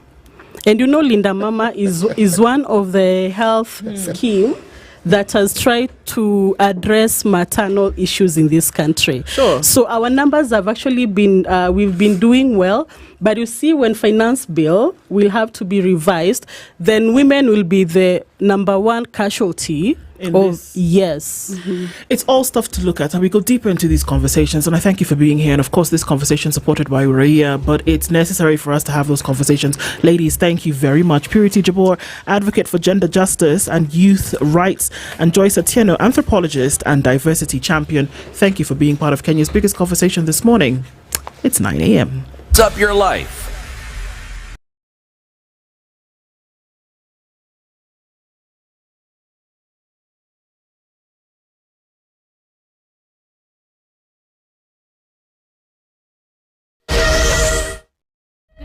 This is the News Wire. I'm Leah Obaga. Anti-riot police have braved the cold in Nairobi to patrol major streets this morning, hours after Acting Inspector General of Police Douglas Kanja announced a ban on protests within the Nairobi CBD for an unspecified period. There were more officers in and around Uhuru Park, where a group had announced they would occupy as part of their push for changes in governance. The announcement of the ban on protests sparked outrage online, with some arguing police have no such powers. Kanja said the organizers of the protests have no leadership who can help in managing the event. More than 50 people have died out of the protests. More than 400 others have been injured, and property of an unknown amount of money has been destroyed by goons. Azimio leader Raila Odinga has apologized to the media after journalists were roughed up by goons at his function held at the Jaramogi Oginga Odinga Foundation offices. During the incident, leaders from other parties allied to Azimio were also roughed up by the rowdy youth. Raila, in a statement today morning, assured journalists and leaders caught up in the unfortunate incident that his party will take action on the perpetrators. He added that Azimio would get to the root of how the goons were able to breach security to interrupt the event. Jubilee Secretary General Jeremiah Kioni has praised Gen Z for remaining firm on their demands to President William Ruto's government. Speaking on Vibes Radio, Kioni reiterated that even if it will take 2 years for Kenyans to get the leadership they require, Gen Z should ensure Ruto's team doesn't remain in office come 2027. Now what I want to happen ni Wakenya waweze kumtoa rais mamlakani. That will be a game changer. Unajua kwamba nimechaguliwa kweli, lakini Kioni further congratulated Gen Z in Kenya for positively influencing other young people in the world. Police in Kericho County are hunting for a woman suspected to have killed her 2 sons aged 4 and 6 and dumping them in a bush before fleeing. The children's bodies were found dumped in Kabarategan village in Bureti constituency. Confirming the deaths, the chief, Leonard Kurbat, said the bodies were discovered by locals. According to the children's uncle, Dennis Ngeno, he said the bodies had decomposed and they had been mutilated by dogs. Chemo Sort Ward Representative Anita Biegon condemned the incident, calling for speedy investigations. She urged families to seek help when overwhelmed and not resort to killing and abandoning children. And finally, civil society groups want President William Ruto to competitively recruit a civilian as the new Inspector General of Police. This came amid mounting concerns of police brutality and extrajudicial killings arising from the continuing anti-government protests. The law allows the National Police Service to be headed by a civilian with integrity and have served in a senior management position for at least 15 years in disciplines such as criminal justice and policy development. Lobbies under the Police Reforms Working Group have said there is need for a fresh start in focusing on reforms, accountability and democratic police that abides by the rule of law. That's the News Wire. I'm Leah Ubaga.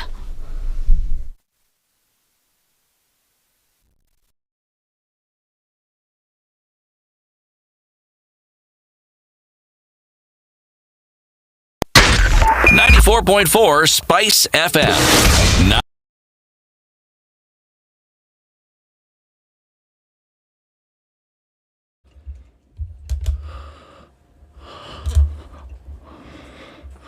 Okay, what are we looking at with traffic this morning coming into the city? Not much coming off a thicker superhighway, but it continues as we get into the CBD with very little traffic this morning. And all around, I don't think we're going to have a problem whatsoever. Coming into Westlands and around the roundabout, entering into the CBD, I think we're fine. Also then coming in from Langata Road and Gong Road as well, all looking pretty good this morning. Traffic is not a problem this Thursday. Keeping an eye on things. Let's see what happens as we get into it. SpiceFM KE on X, hashtag the Situation Room. Patrick Lodge, Otieno Lumumba. Karibu sana. Asante sana. CT Muga. CT Lodge. Muga, not Muga. He's here and here's the day's proverb. One man marries a woman. Another man marries troubles. Is he the same man? Spice. A lion cannot eat more than 2 donkeys. It would die a natural death because there is no ICU in the forest. In Kenya, it has become the situation that you cannot conduct 2 elections. In fact, with the same Bukati, IBC. You can't. I tell you about this Indian friend of mine who was enjoying other Indians in the group. He wrote the word valve and told them, read it. So how did he say it? I really want to know. The valve. Because kina Edna, it's the, like you've said, the B's and the P's. Kila kitu mkisia akisema atasema opposite. Opposite? Ukisema hii anasema opposite. Opposite. Ukisikiliza namna hii unasikia opposite. The Situation Room, Spice. The only way to start your day.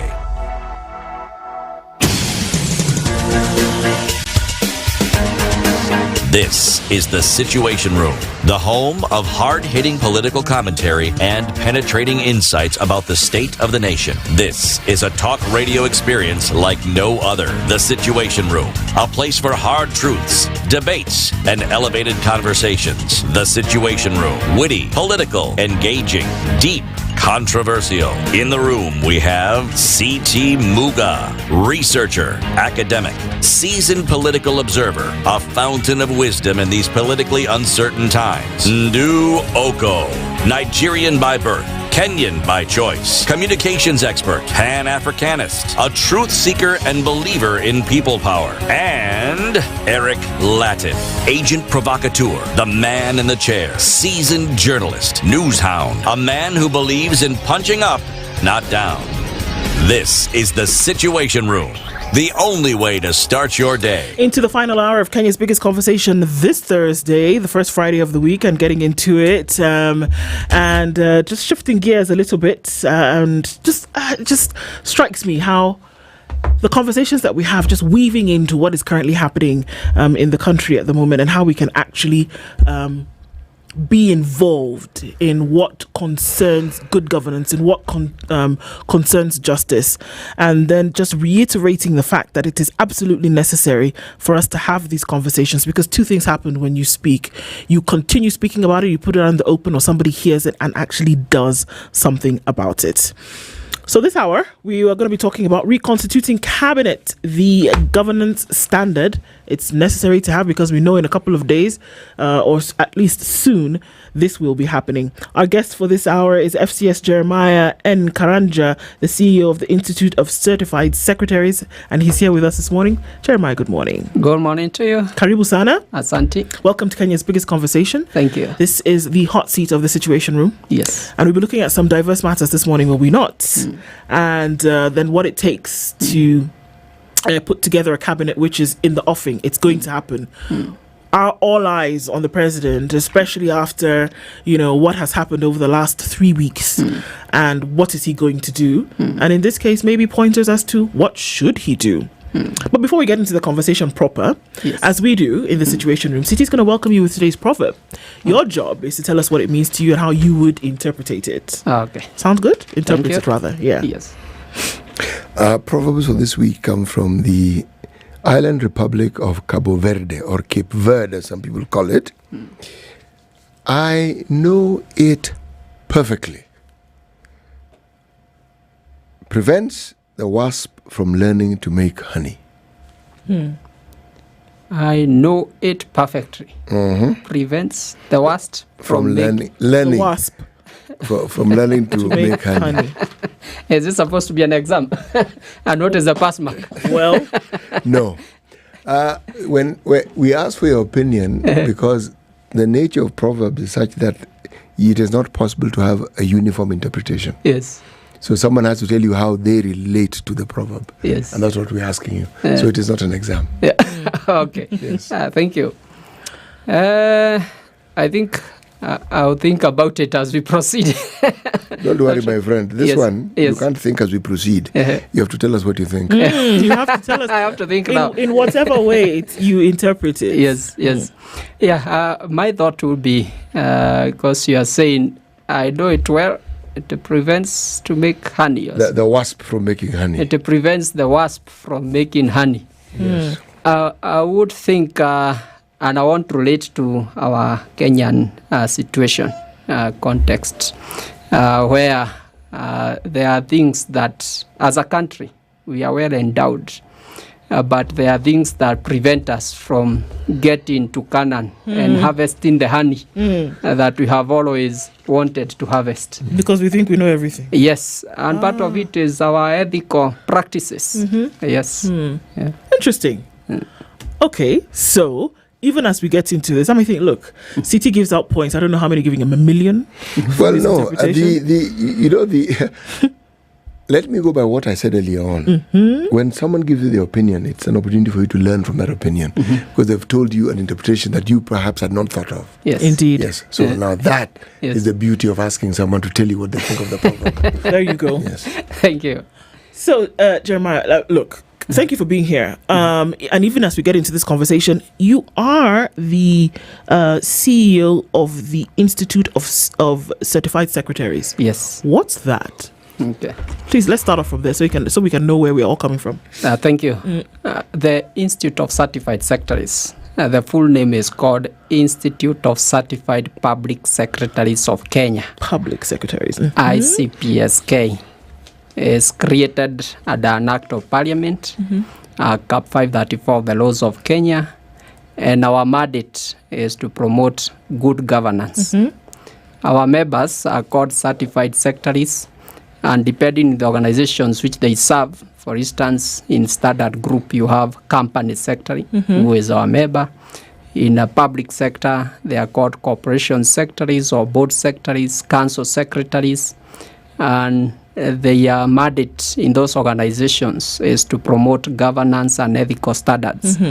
They support boards, they support the organization and stakeholders on all matters governance within those institutions. Okay. Thank you. With a view to ensure that good governance is taking place in the public sector. Sure. Okay. So how many members around the country, how many people are involved in this institute? We are currently approaching 5,000. Okay. We're around 5,000 members of the institute spread all over the country. Among the areas, for example, where our members are involved in the county governments, you have a body called the County Public Service Board. Each of the County Public Service Board has a secretary who is also the CEO of the board. That is the equivalent of the PSC, Public Service Commission. That secretary is our member. Every state corporation is supposed to have a corporation secretary. All public entities are supposed to have a company secretary. So they are spread across various sectors. There are those in private practice. Maybe you have your own small company. Company secretaries see organizations from what I would call from the womb to the tomb. Right from when the organization is formed, they help you to incorporate, they help you on matters, governance, guide you, until if you decide to kill the company for whatever reason, they will help you in dissolving and striking off. Yes. Okay. So let's look at what the tenets of good government are, because now we know that happens. And of course now we're talking about, instituting a proper cabinet, which like we know is in the offing, it's going to happen. So in order to constitute a right cabinet, you have to be thinking along the lines of good governance. Yes. What is good governance? I mean, we use it, we've been throwing this word around a lot, almost becoming a buzzword. Yeah. So what is good governance from your point of view? Now, just to put in simple language, good governance is the way organizations are led, how the processes, the procedures, you have policies that you have put in place, ensuring that those policies are followed.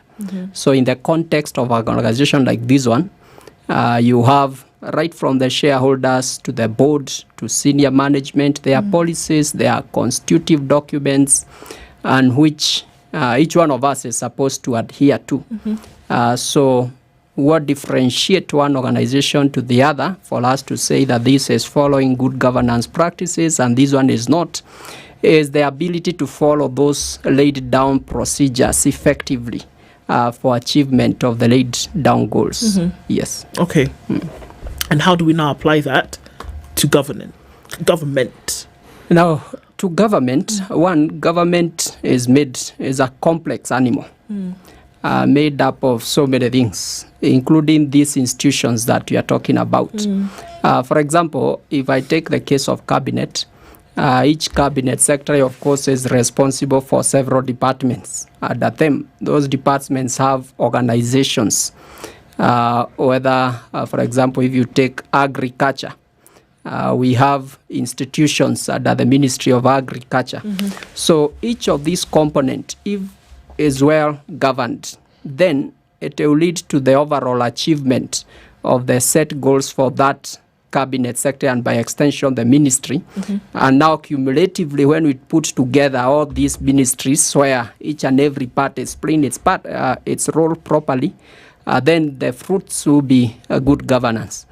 So what I would say, for instance, when we say Kenya, because Kenya consistently over the last several years has been ranked very poorly in terms of our governance practices, is because right from the institutions, each and every institution that we are dealing with, whether in private sector or public sector, because sometimes it's very easy just to be throwing stones to the public sector.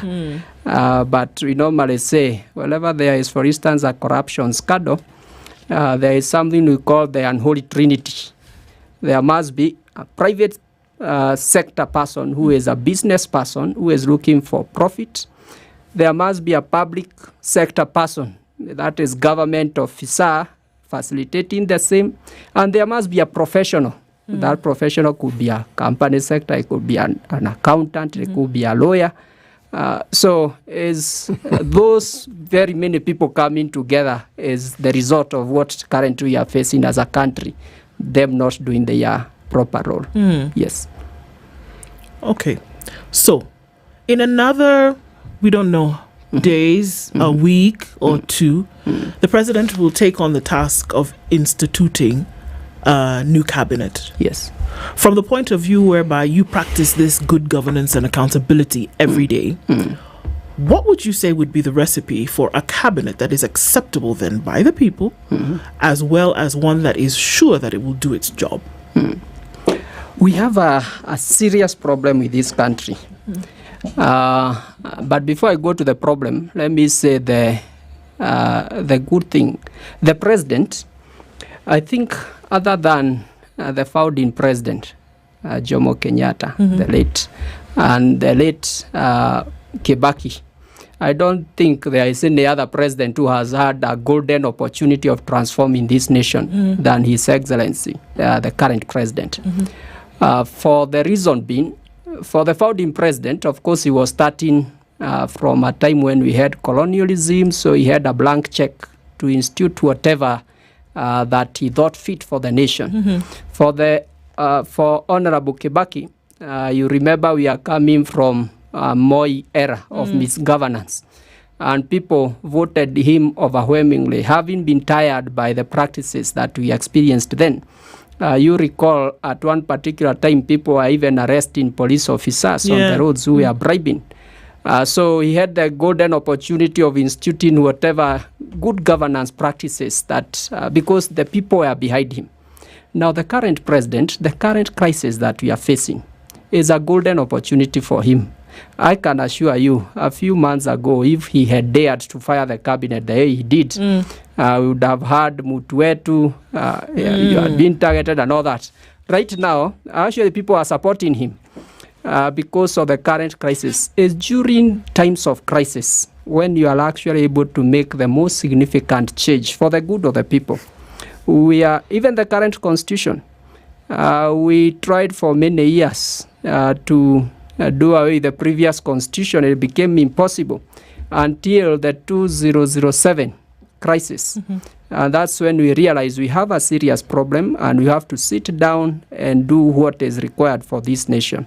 I think we have gotten back to that situation where we must come and say this situation we are in cannot be resolved by the simple things that we have been dealing with, but we have to come up with radical issues.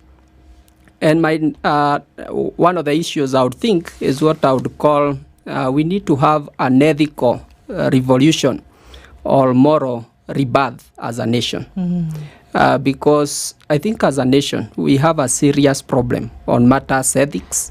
And the challenge the president has is that as long as it's the same Kenyans, including myself, maybe the reason why I have not stolen is because the position I'm in has not given me ample opportunities to steal.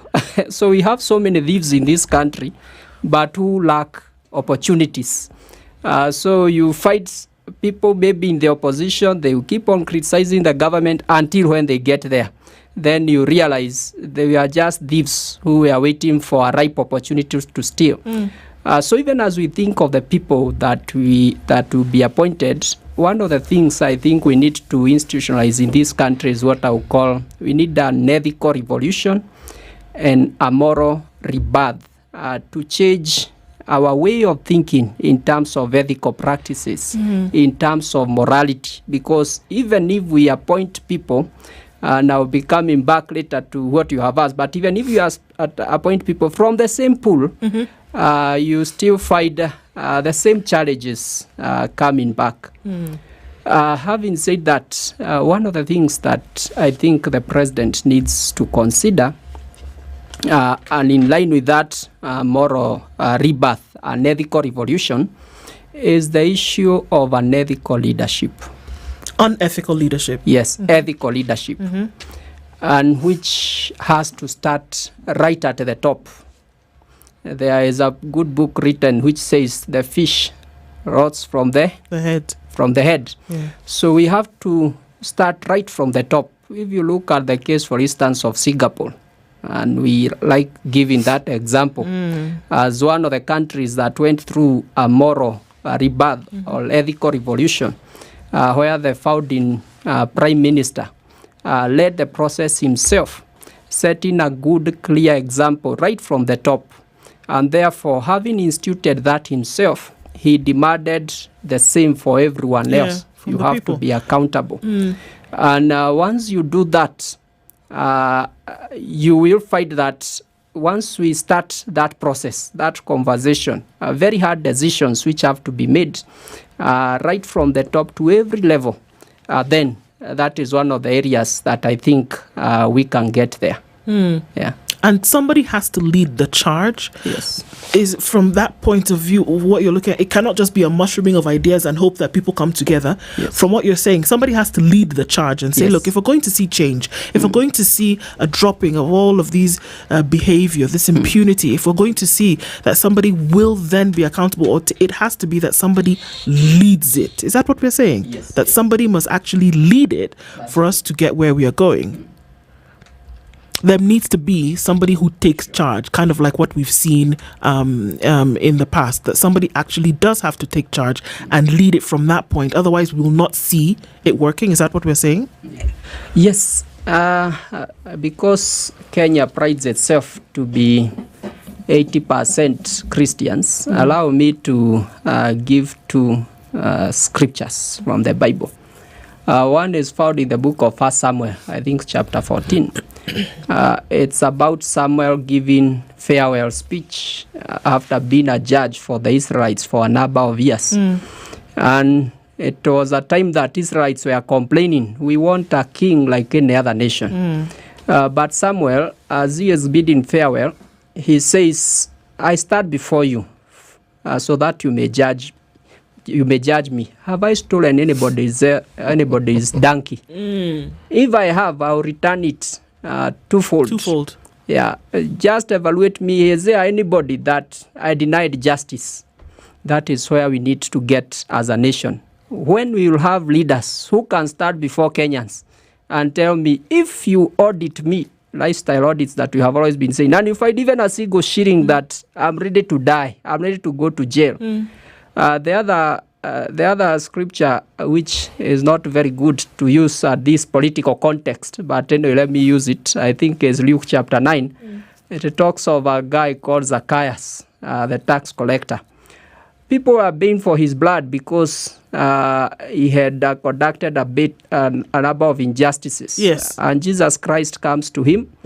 People are asking, how can you go to that man? But what he did is very commendable, because what he said, look, I'm ready to sell. If I have stolen anybody's else property, if I have taken something from somebody unjustly, I'll return to them fourfold. And because of that, he was accepted. Actually, the statement that Jesus says after that is that today you have become a son of Israel. So it has to start from there. We have leaders that we have elected, or others who have been appointed. Yeah. We have to start seeing a very strong demonstration and commitment that is not just rhetoric, but people are committed.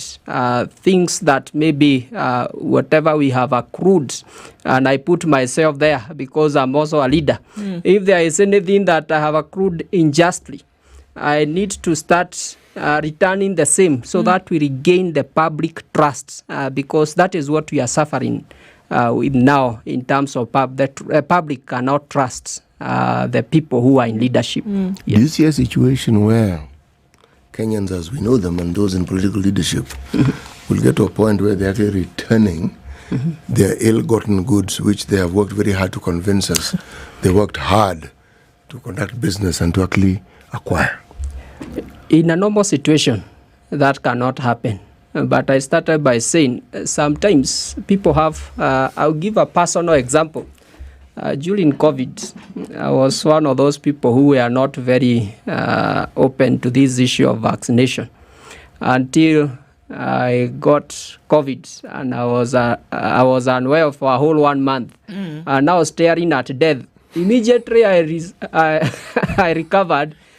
I went very fast to ask, where are those vaccinations? I was the one searching for them. Previously, actually, they have been brought in charge in our places of work, and I never bothered. So sometimes when we are in our comfort zone, human beings generally are not very easy to change. But what I think the young people have done now is something that we have all of us, and I put myself in that category of the young people. I'm not a Gen Z, but I'm a few years older than them. So in the same category. It's something that we have to think through because it's not business as usual as is normally said. We have to start thinking very seriously some of those issues that keep on bedeviling this nation, including when we talk about ethical leadership and morality. There are some things which, although institutionalized, but they border on immorality. For instance, why would you, I'm a CEO, I'm on full-time employment with a salary. Why would I, whenever I go to a meeting, then I claim a sitting allowance? Then I claim so many things, perks, and yet that is what I'm employed to do. And for which you paid a salary? Yes, for which I'm paid a salary. I will justify that SRC has approved that there is. Now, those are the things we are saying. We need to rethinking how moral is that. When we have police officers who we are paying whatever amount we are paying them, and the teachers and the rest, we are talking of wage bill. And yet, when you look at only one arm of government, we are taking almost all resources there. We need to start having that conversation. And when you look at it, actually historically, I'm sure you know that our members of parliament, just a few years ago, maybe just before the Kibaki regime, you look at how much you used to pay them, compare even to university professors, it was reverse, which now we have inverted and we are going up and up and up. When you look at other even developed countries, you compare what is how much do they pay their representatives vis-a-vis ours. So those are some of the things I'm saying. As you put it, during the comfortable periods, it is impossible to change. But due to the current crisis, the president has an opportunity to start those very difficult discussions, which otherwise you would not have gotten support of. But now with the current crisis, actually Kenyans will be behind him. This is an opportunity to start to have those conversations, is it not? Yeah. Let's open it up into the nitty-gritty in terms of who must he look for?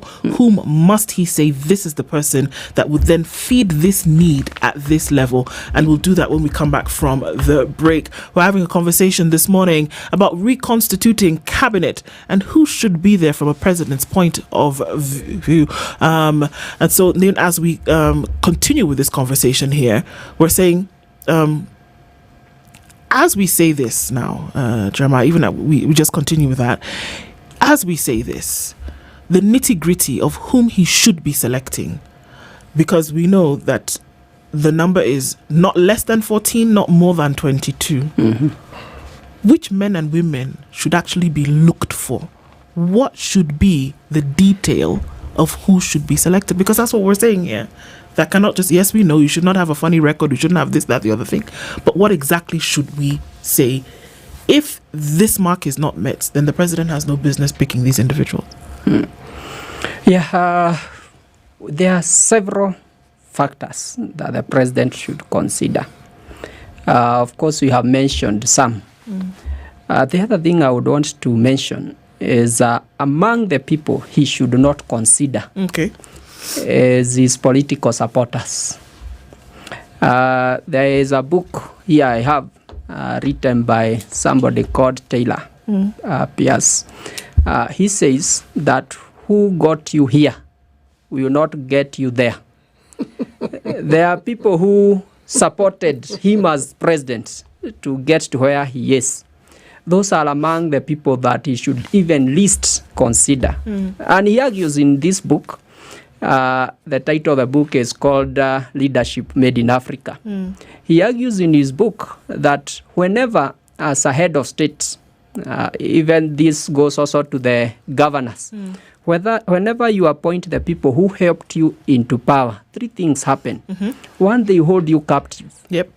And secondly, you also feel you owe them, and therefore you are unable to hold them accountable. So actually he recommends the first thing you do when you are elected, send those people as far as possible away from you. because as long as they are around you, you never go beyond what you want to do or what they think. The first thing they do, once you appoint them, they supported you financially, they need first to recoup Their what support. they invested. Yes. They had put their money there. It was an investment. Now it's time to harvest. So you'll be going 2 steps forward, they will be bringing you 4 steps backward. So send them either as ambassadors or wherever. Actually, in his book, he gives a very good scenario. He says, even if it means you negotiate financial compensation, mulipane, mumalizane, but they are the least people that you should even consider. And yet that has been the practice, that there is a reward for folks who helped along the campaign trail, for example, and says, well, come through your support here, give me your support base, because, it will be good for you when you join me. But we're saying that these people actually end up being a stumbling block when it comes to that appointment. So steer clear of them. Yes. Okay, what else? Yes, the other thing that you need to consider is to ensure that the cabinet, and again, this goes beyond the cabinet, because as I mentioned earlier, by the way, as a leader, you know very little. The higher you go, your knowledge of what you are leading reduces. Because there are people below you who are the technocrats who are dealing with the details. So it goes beyond the cabinet, but even to the levels below, the boards of directors of those state corporations, because state corporations are the ones that actually execute the mandate of the ministry and the rest. So we need to ensure that this is based on merits. Is people that are of good repute in terms of performance. There are people who have track record. We have seen what they have performed in the past, and we can trust them. And in addition to that, it should also reflect the face of Kenya, which is what everyone is saying. Our constitution requires us to do so. We need to ensure that is a broad-based, broad-based here, I want to use it very careful. Very careful. I'm not referring to the political broad-based, but I'm reading to the issue of inclusivity and diversity. But I think the most important, even as you look at the inclusivity and diversity, is the issue of merit. We have had a situation in this country where you have people in positions of leadership. And when you look at all level, even in private sector, and you just wonder, how did this person get to that position? That person will not help you get there. Number 3 is what the Constitution provides, Article 10, the issues of integrity, principles and values. And it's not just an issue of having been convicted. It's also the issue of perception. Sometimes when you talk about trust is not necessarily because of something factual. If your spouse does not trust you, sometimes it's not because they actually caught you, but it's because when they look the way you look so and so, they think there is something beyond just looking. Yes, beyond that looking. So it doesn't matter how far you go convincing them and providing evidence. So what you need to work on is also the perception. So we cannot continue as a country claiming that so and so has not been convicted in a court of law, yet the public perception is that that person is corrupt. And that perception alone should cause them first to stand aside, and we first clear that perception. So we should also be looking at people of high moral standards, people who are proved, who don't have any corruption cases in the past, people who, when we look at the EACC records, we need to ensure that they have gone through the proper vetting and they have come out clear. Why would somebody select somebody who has a sketchy past, sketchy performance, sketchy issues having to do with accountability, and here you are wanting, one would assume, to run government properly, to run a nation? Why would you select somebody who is iffy? Because he has other qualities beyond just being sketchy. Yes, somebody can be as bent as a hairpin, bend, but they probably have other qualities that are useful in a political situation. In fact, you could argue that quality that you find to be negative is probably a quality that somebody finds useful. So in a political setup, the question of who fits in where is often a fairly interesting one. Because it's a labyrinth. What you think you know and what actually is the reason why that person is there may be two completely different things. The only thing that gives us an indication of what the thinking behind it is if you have a pattern. Like this government, we've had people who've got genuinely questionable backgrounds. I mean, for goodness sake. Okay? I mean, even if you had the best of intentions, no, surely. This, for heaven's sake. Even you and I know that. I mean, surely. Okay, now, when such a person then ends up in a position of authority and power, and you say, wait, okay. Then you say, no, but we have to be cognizant and sensitive to the law. The law found this person to have been what? Not guilty. So you ask the question, okay, they were not guilty, but had they committed that wrong before? Or was it just an allegation, a wild allegation?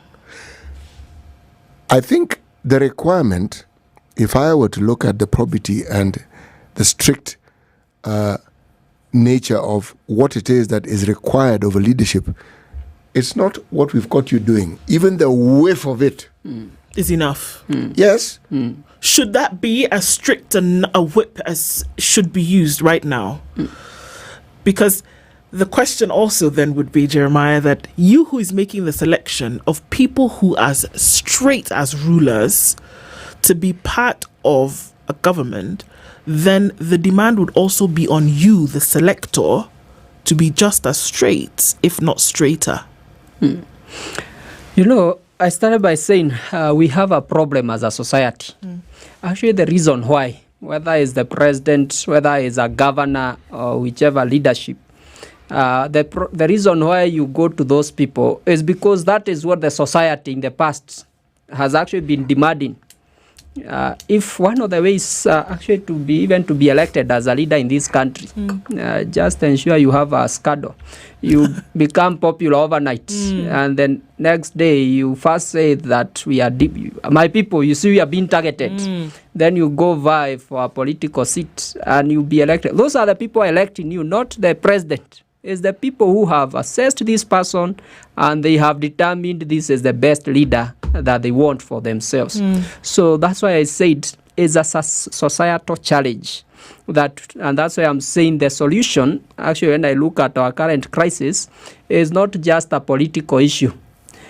It's an ethical, it's a moral issue.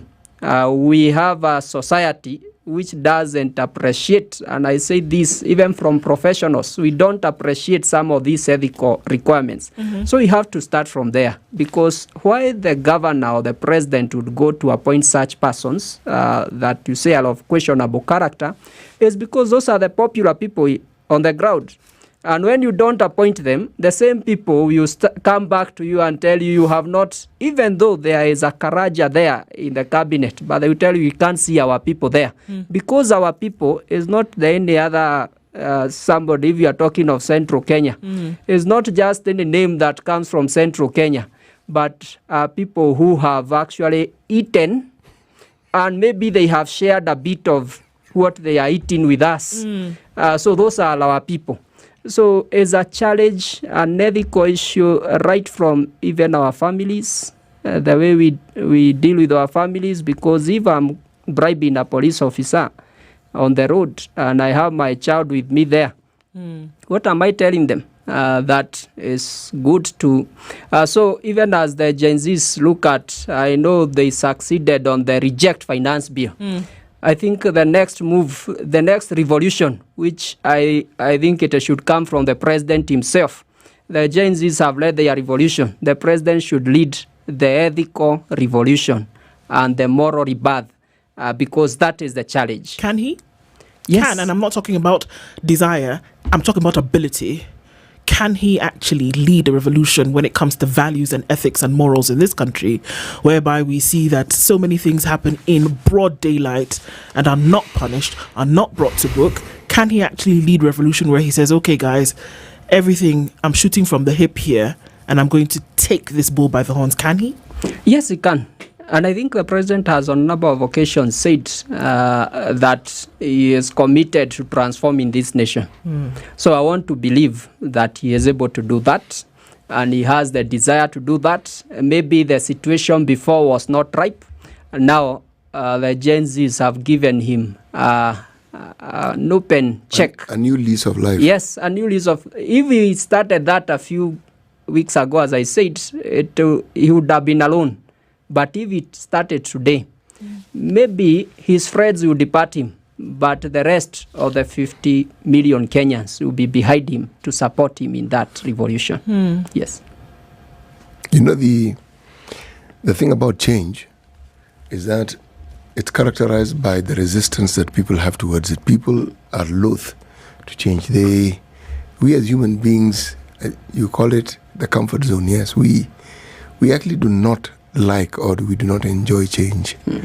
And unfortunately, the only time we change is when, if I may use the imagery, we have a gun to our heads, or circumstances force you to consider that process of change.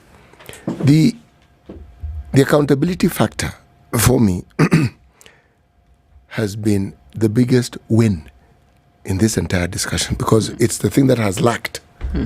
If you look at our politics and our position, and if you look at some of the decisions that you look at presidents, and if you then understand what they had to go through, trying to understand the presidency through the eye of a president and trying to contextualize it, you realize that some of those very difficult decisions that presidents have grappled with have had to do with something that is probably intended as good, sometimes for him, sometimes for those who are around him, or their perception of what they think the country needs.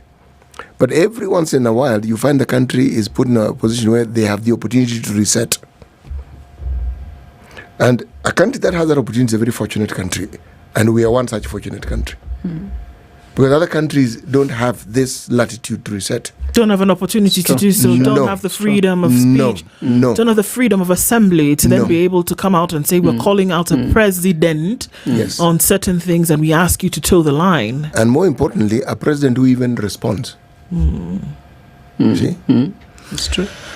Does he have a choice, Jeremiah? I think, as we have said, if we are to salvage this nation, I don't think there are many choices on the table. And it's very unfortunate when you look at, because again, this is not only a Kenyan problem, which I don't know how that happens. It's actually an entire continental challenge. We look at among the biggest economies we have in this continent, without mentioning names. But you actually just say Nigeria. Or did you mean South Africa? Take your pick. You go to that country and find almost everything is not working. Right from the airport, you run for you are playing like you are running for a matatu. Everything is dysfunctional. Yet the country, we are told, in terms of the GDP is one. So then you wonder, what is the issue? And the issue only boils to one problem: the issue of ethical leadership. Absolutely. So until when we address that monster as a country and as a continent, we still have. So that's why I'm saying, I think this is a golden opportunity that we have now, an opportunity to reset and just give another life to this nation. And sometimes they say opportunities come once in a lifetime. I think for us, we have been privileged. We have gotten these opportunities a number of times. Yes. And unfortunately, we have not utilized them very well in the past. So I'm very sure, I want to hope, I want to believe that the current president, one, he has demonstrated he is listening. You have not heard any other time a president even going to meet people on social media. This is unprecedented. So I want to believe that he is a listening president. It's not many times we have heard the president sending his entire cabinet home I think the only time I can remember is during the Kibaki era, after the referendum. Those things don't happen that often. So by that demonstration, I want to believe that our president is a listening president, and these are some of the things in my imaginations that he is trying or thinking about how can he take advantage of this current situation and set this country in a good platform once and for all, and that will make his legacy. And I know there are issues. I listened, I followed up on the X space when he was dealing the Gen Zs. I always log into the X spaces just to listen what the young people are saying. And among the many statements that have come there, and some told him to his face, and even when we had the interviews by media people in State House, one of the questions they asked him, President, when will you stop lying and all that, those kind of things. And I think the president have come out very clearly and saying there could have been errors in the past, but those are some of the things that he has focused on rectifying. And I'm very sure that given this situation, we don't have many options but to take that route of rebuilding the public trust. You know, I actually do not think that this should be left to the president. The job of running a nation is too big for one person. It's huge. That is the reason why you have the three arms of government and then you have the fourth estate. I think that the opportunity and what we have seen is that before we develop, embed, and entrench a culture of accountability, anybody in leadership, any leadership must be held to account, because it isn't just the political realm where you found people who do not wish to be held to account. It's a Kenyan culture. The moment you're in a position of authority, wewe ndio wakusema, as we say, it is you who is the begin and end all. So when it comes to holding leaders to account, and they take it as the norm, because right now, if you ask me, the political leadership is fighting it. Yes. Because they would rather be where they were before, where they do exactly what they like. Yes. Now, so it means the change that we're speaking of has not been entrenched. And if an opportunity is provided, or opportunity provided itself where people can go back to factory settings, they will go back to factory settings. Now, the Constitution of Kenya, we are fortunate, enables us to understand that we are not subservient to the people we elect. They are the ones who are subservient to us because they are our workers. It is us who we are the sovereign. Now, if the sovereign does not perform their function, because you have a duty as well. The blame game of so-and-so is to blame, so-and-so is to blame. No. We have this unique moment where we can take hold of this situation that we find ourselves in and work it out well. Find mechanisms of ensuring that even at the most basic level of leadership, whether it is in the local church, whether it's in the local leadership, the chairman of the cattle dip, wherever it is, that accountability is something that we embrace. Because if we embrace it, then anyone who aspires to leadership will know that they're going to be held to account. That's true. What would happen if we don't take advantage of this opportunity? And sometimes for us to not see that we can actually push something, we need to actually see the negative outcomes of not behaving. When you go to the doctor and they say, oh, this needs to happen, you need to have this surgery. If you don't do it, this and this and this will happen. You continue with more pain, the situation will deteriorate till we have to chop off your leg, kind of thing. Yes. So sometimes we need to see that negative outcome in order for us to take a positive action now. So what would happen in this situation where a golden opportunity has been presented for better governance, for better country, for better operations? If we don't take it, what would the result be?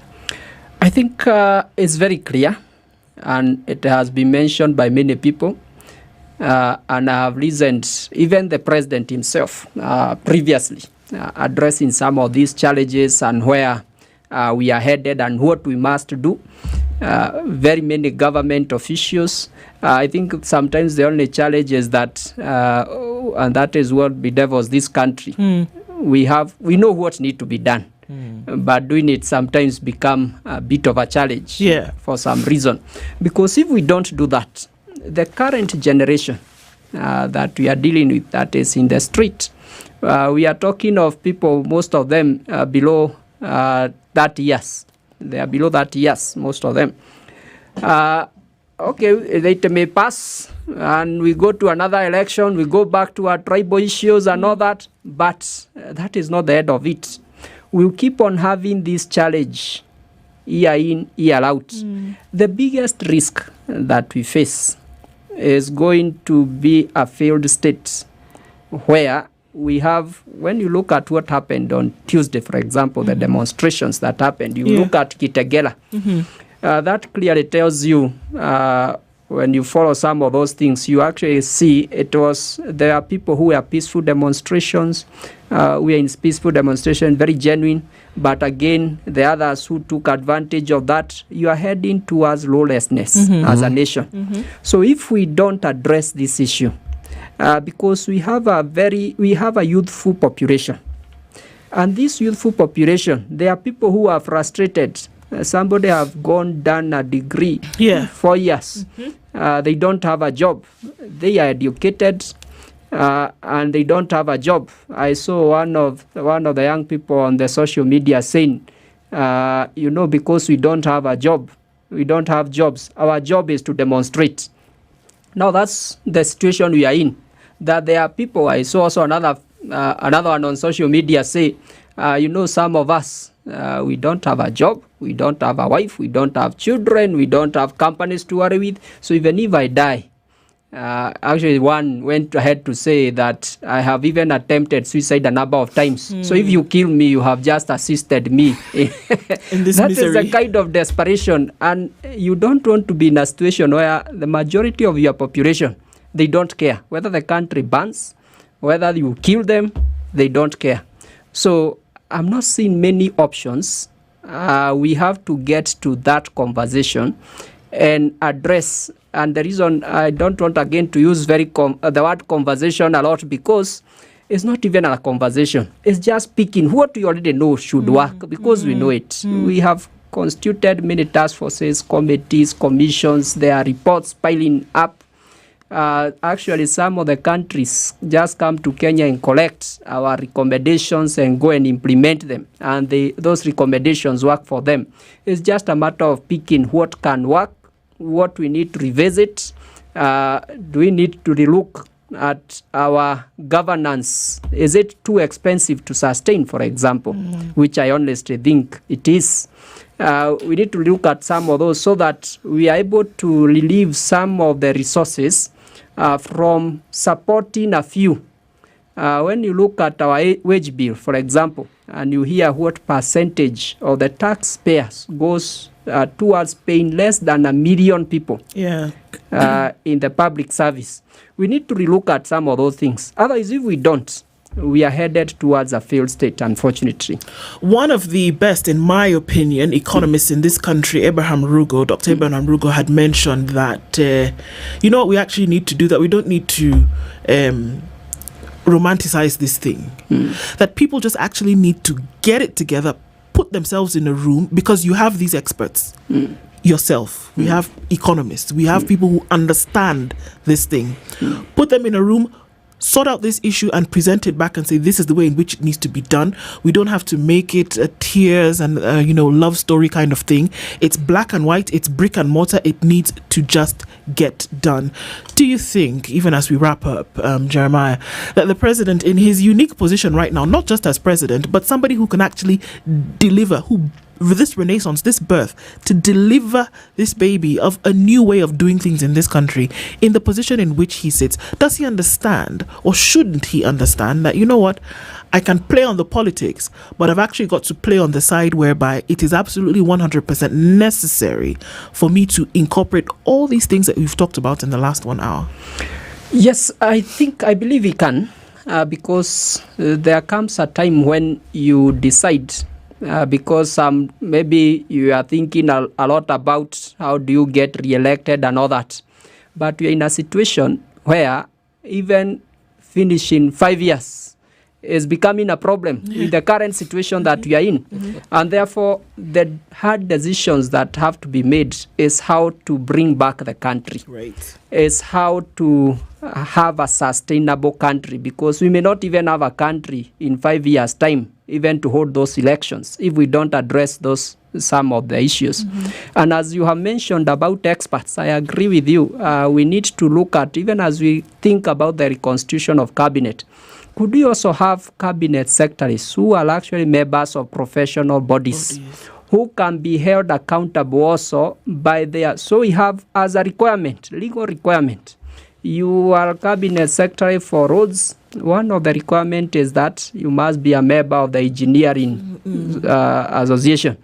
You are the AG, of course, for the AG is that one happens, and so many other areas. You are the secretary to the cabinet.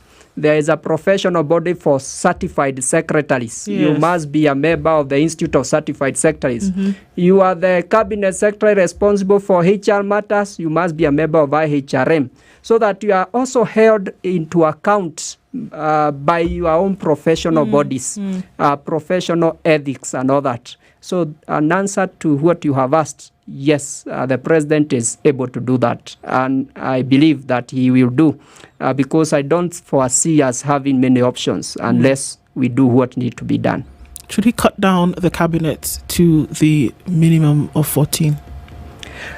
I know I have had those discussions about the size of the cabinet. While I'm an advocate of a lean governance, but I can tell you majority of our resources are actually not lost because of the number of cabinet secretaries. 22 I don't think is a big number. Okay. Majority of our resources are lost in corruption. The other place that we need to address the issue of resources is parliament. And I know sometimes people don't like touching there, but that is also touched. Yes, that is where we need to address, and also a devolved system. I mean, a breath of fresh air having this kind of a conversation where we're talking about brick and mortar things and not romanticizing ideas, but it actually needs to be done. FCS Jeremiah Karanja is the CEO of the Institute of Certified Secretaries in Kenya. Thank you for being here this morning. It'll be interesting to see what opens up in the next couple of days, but thanks for being a good sport in the hot seat of the Situation Room. Thank you. Thanks, guys, for being part of the conversation throughout this morning. We'll do it again, God willing, tomorrow morning at 6 a.m. Good morning. It's 10 a.m.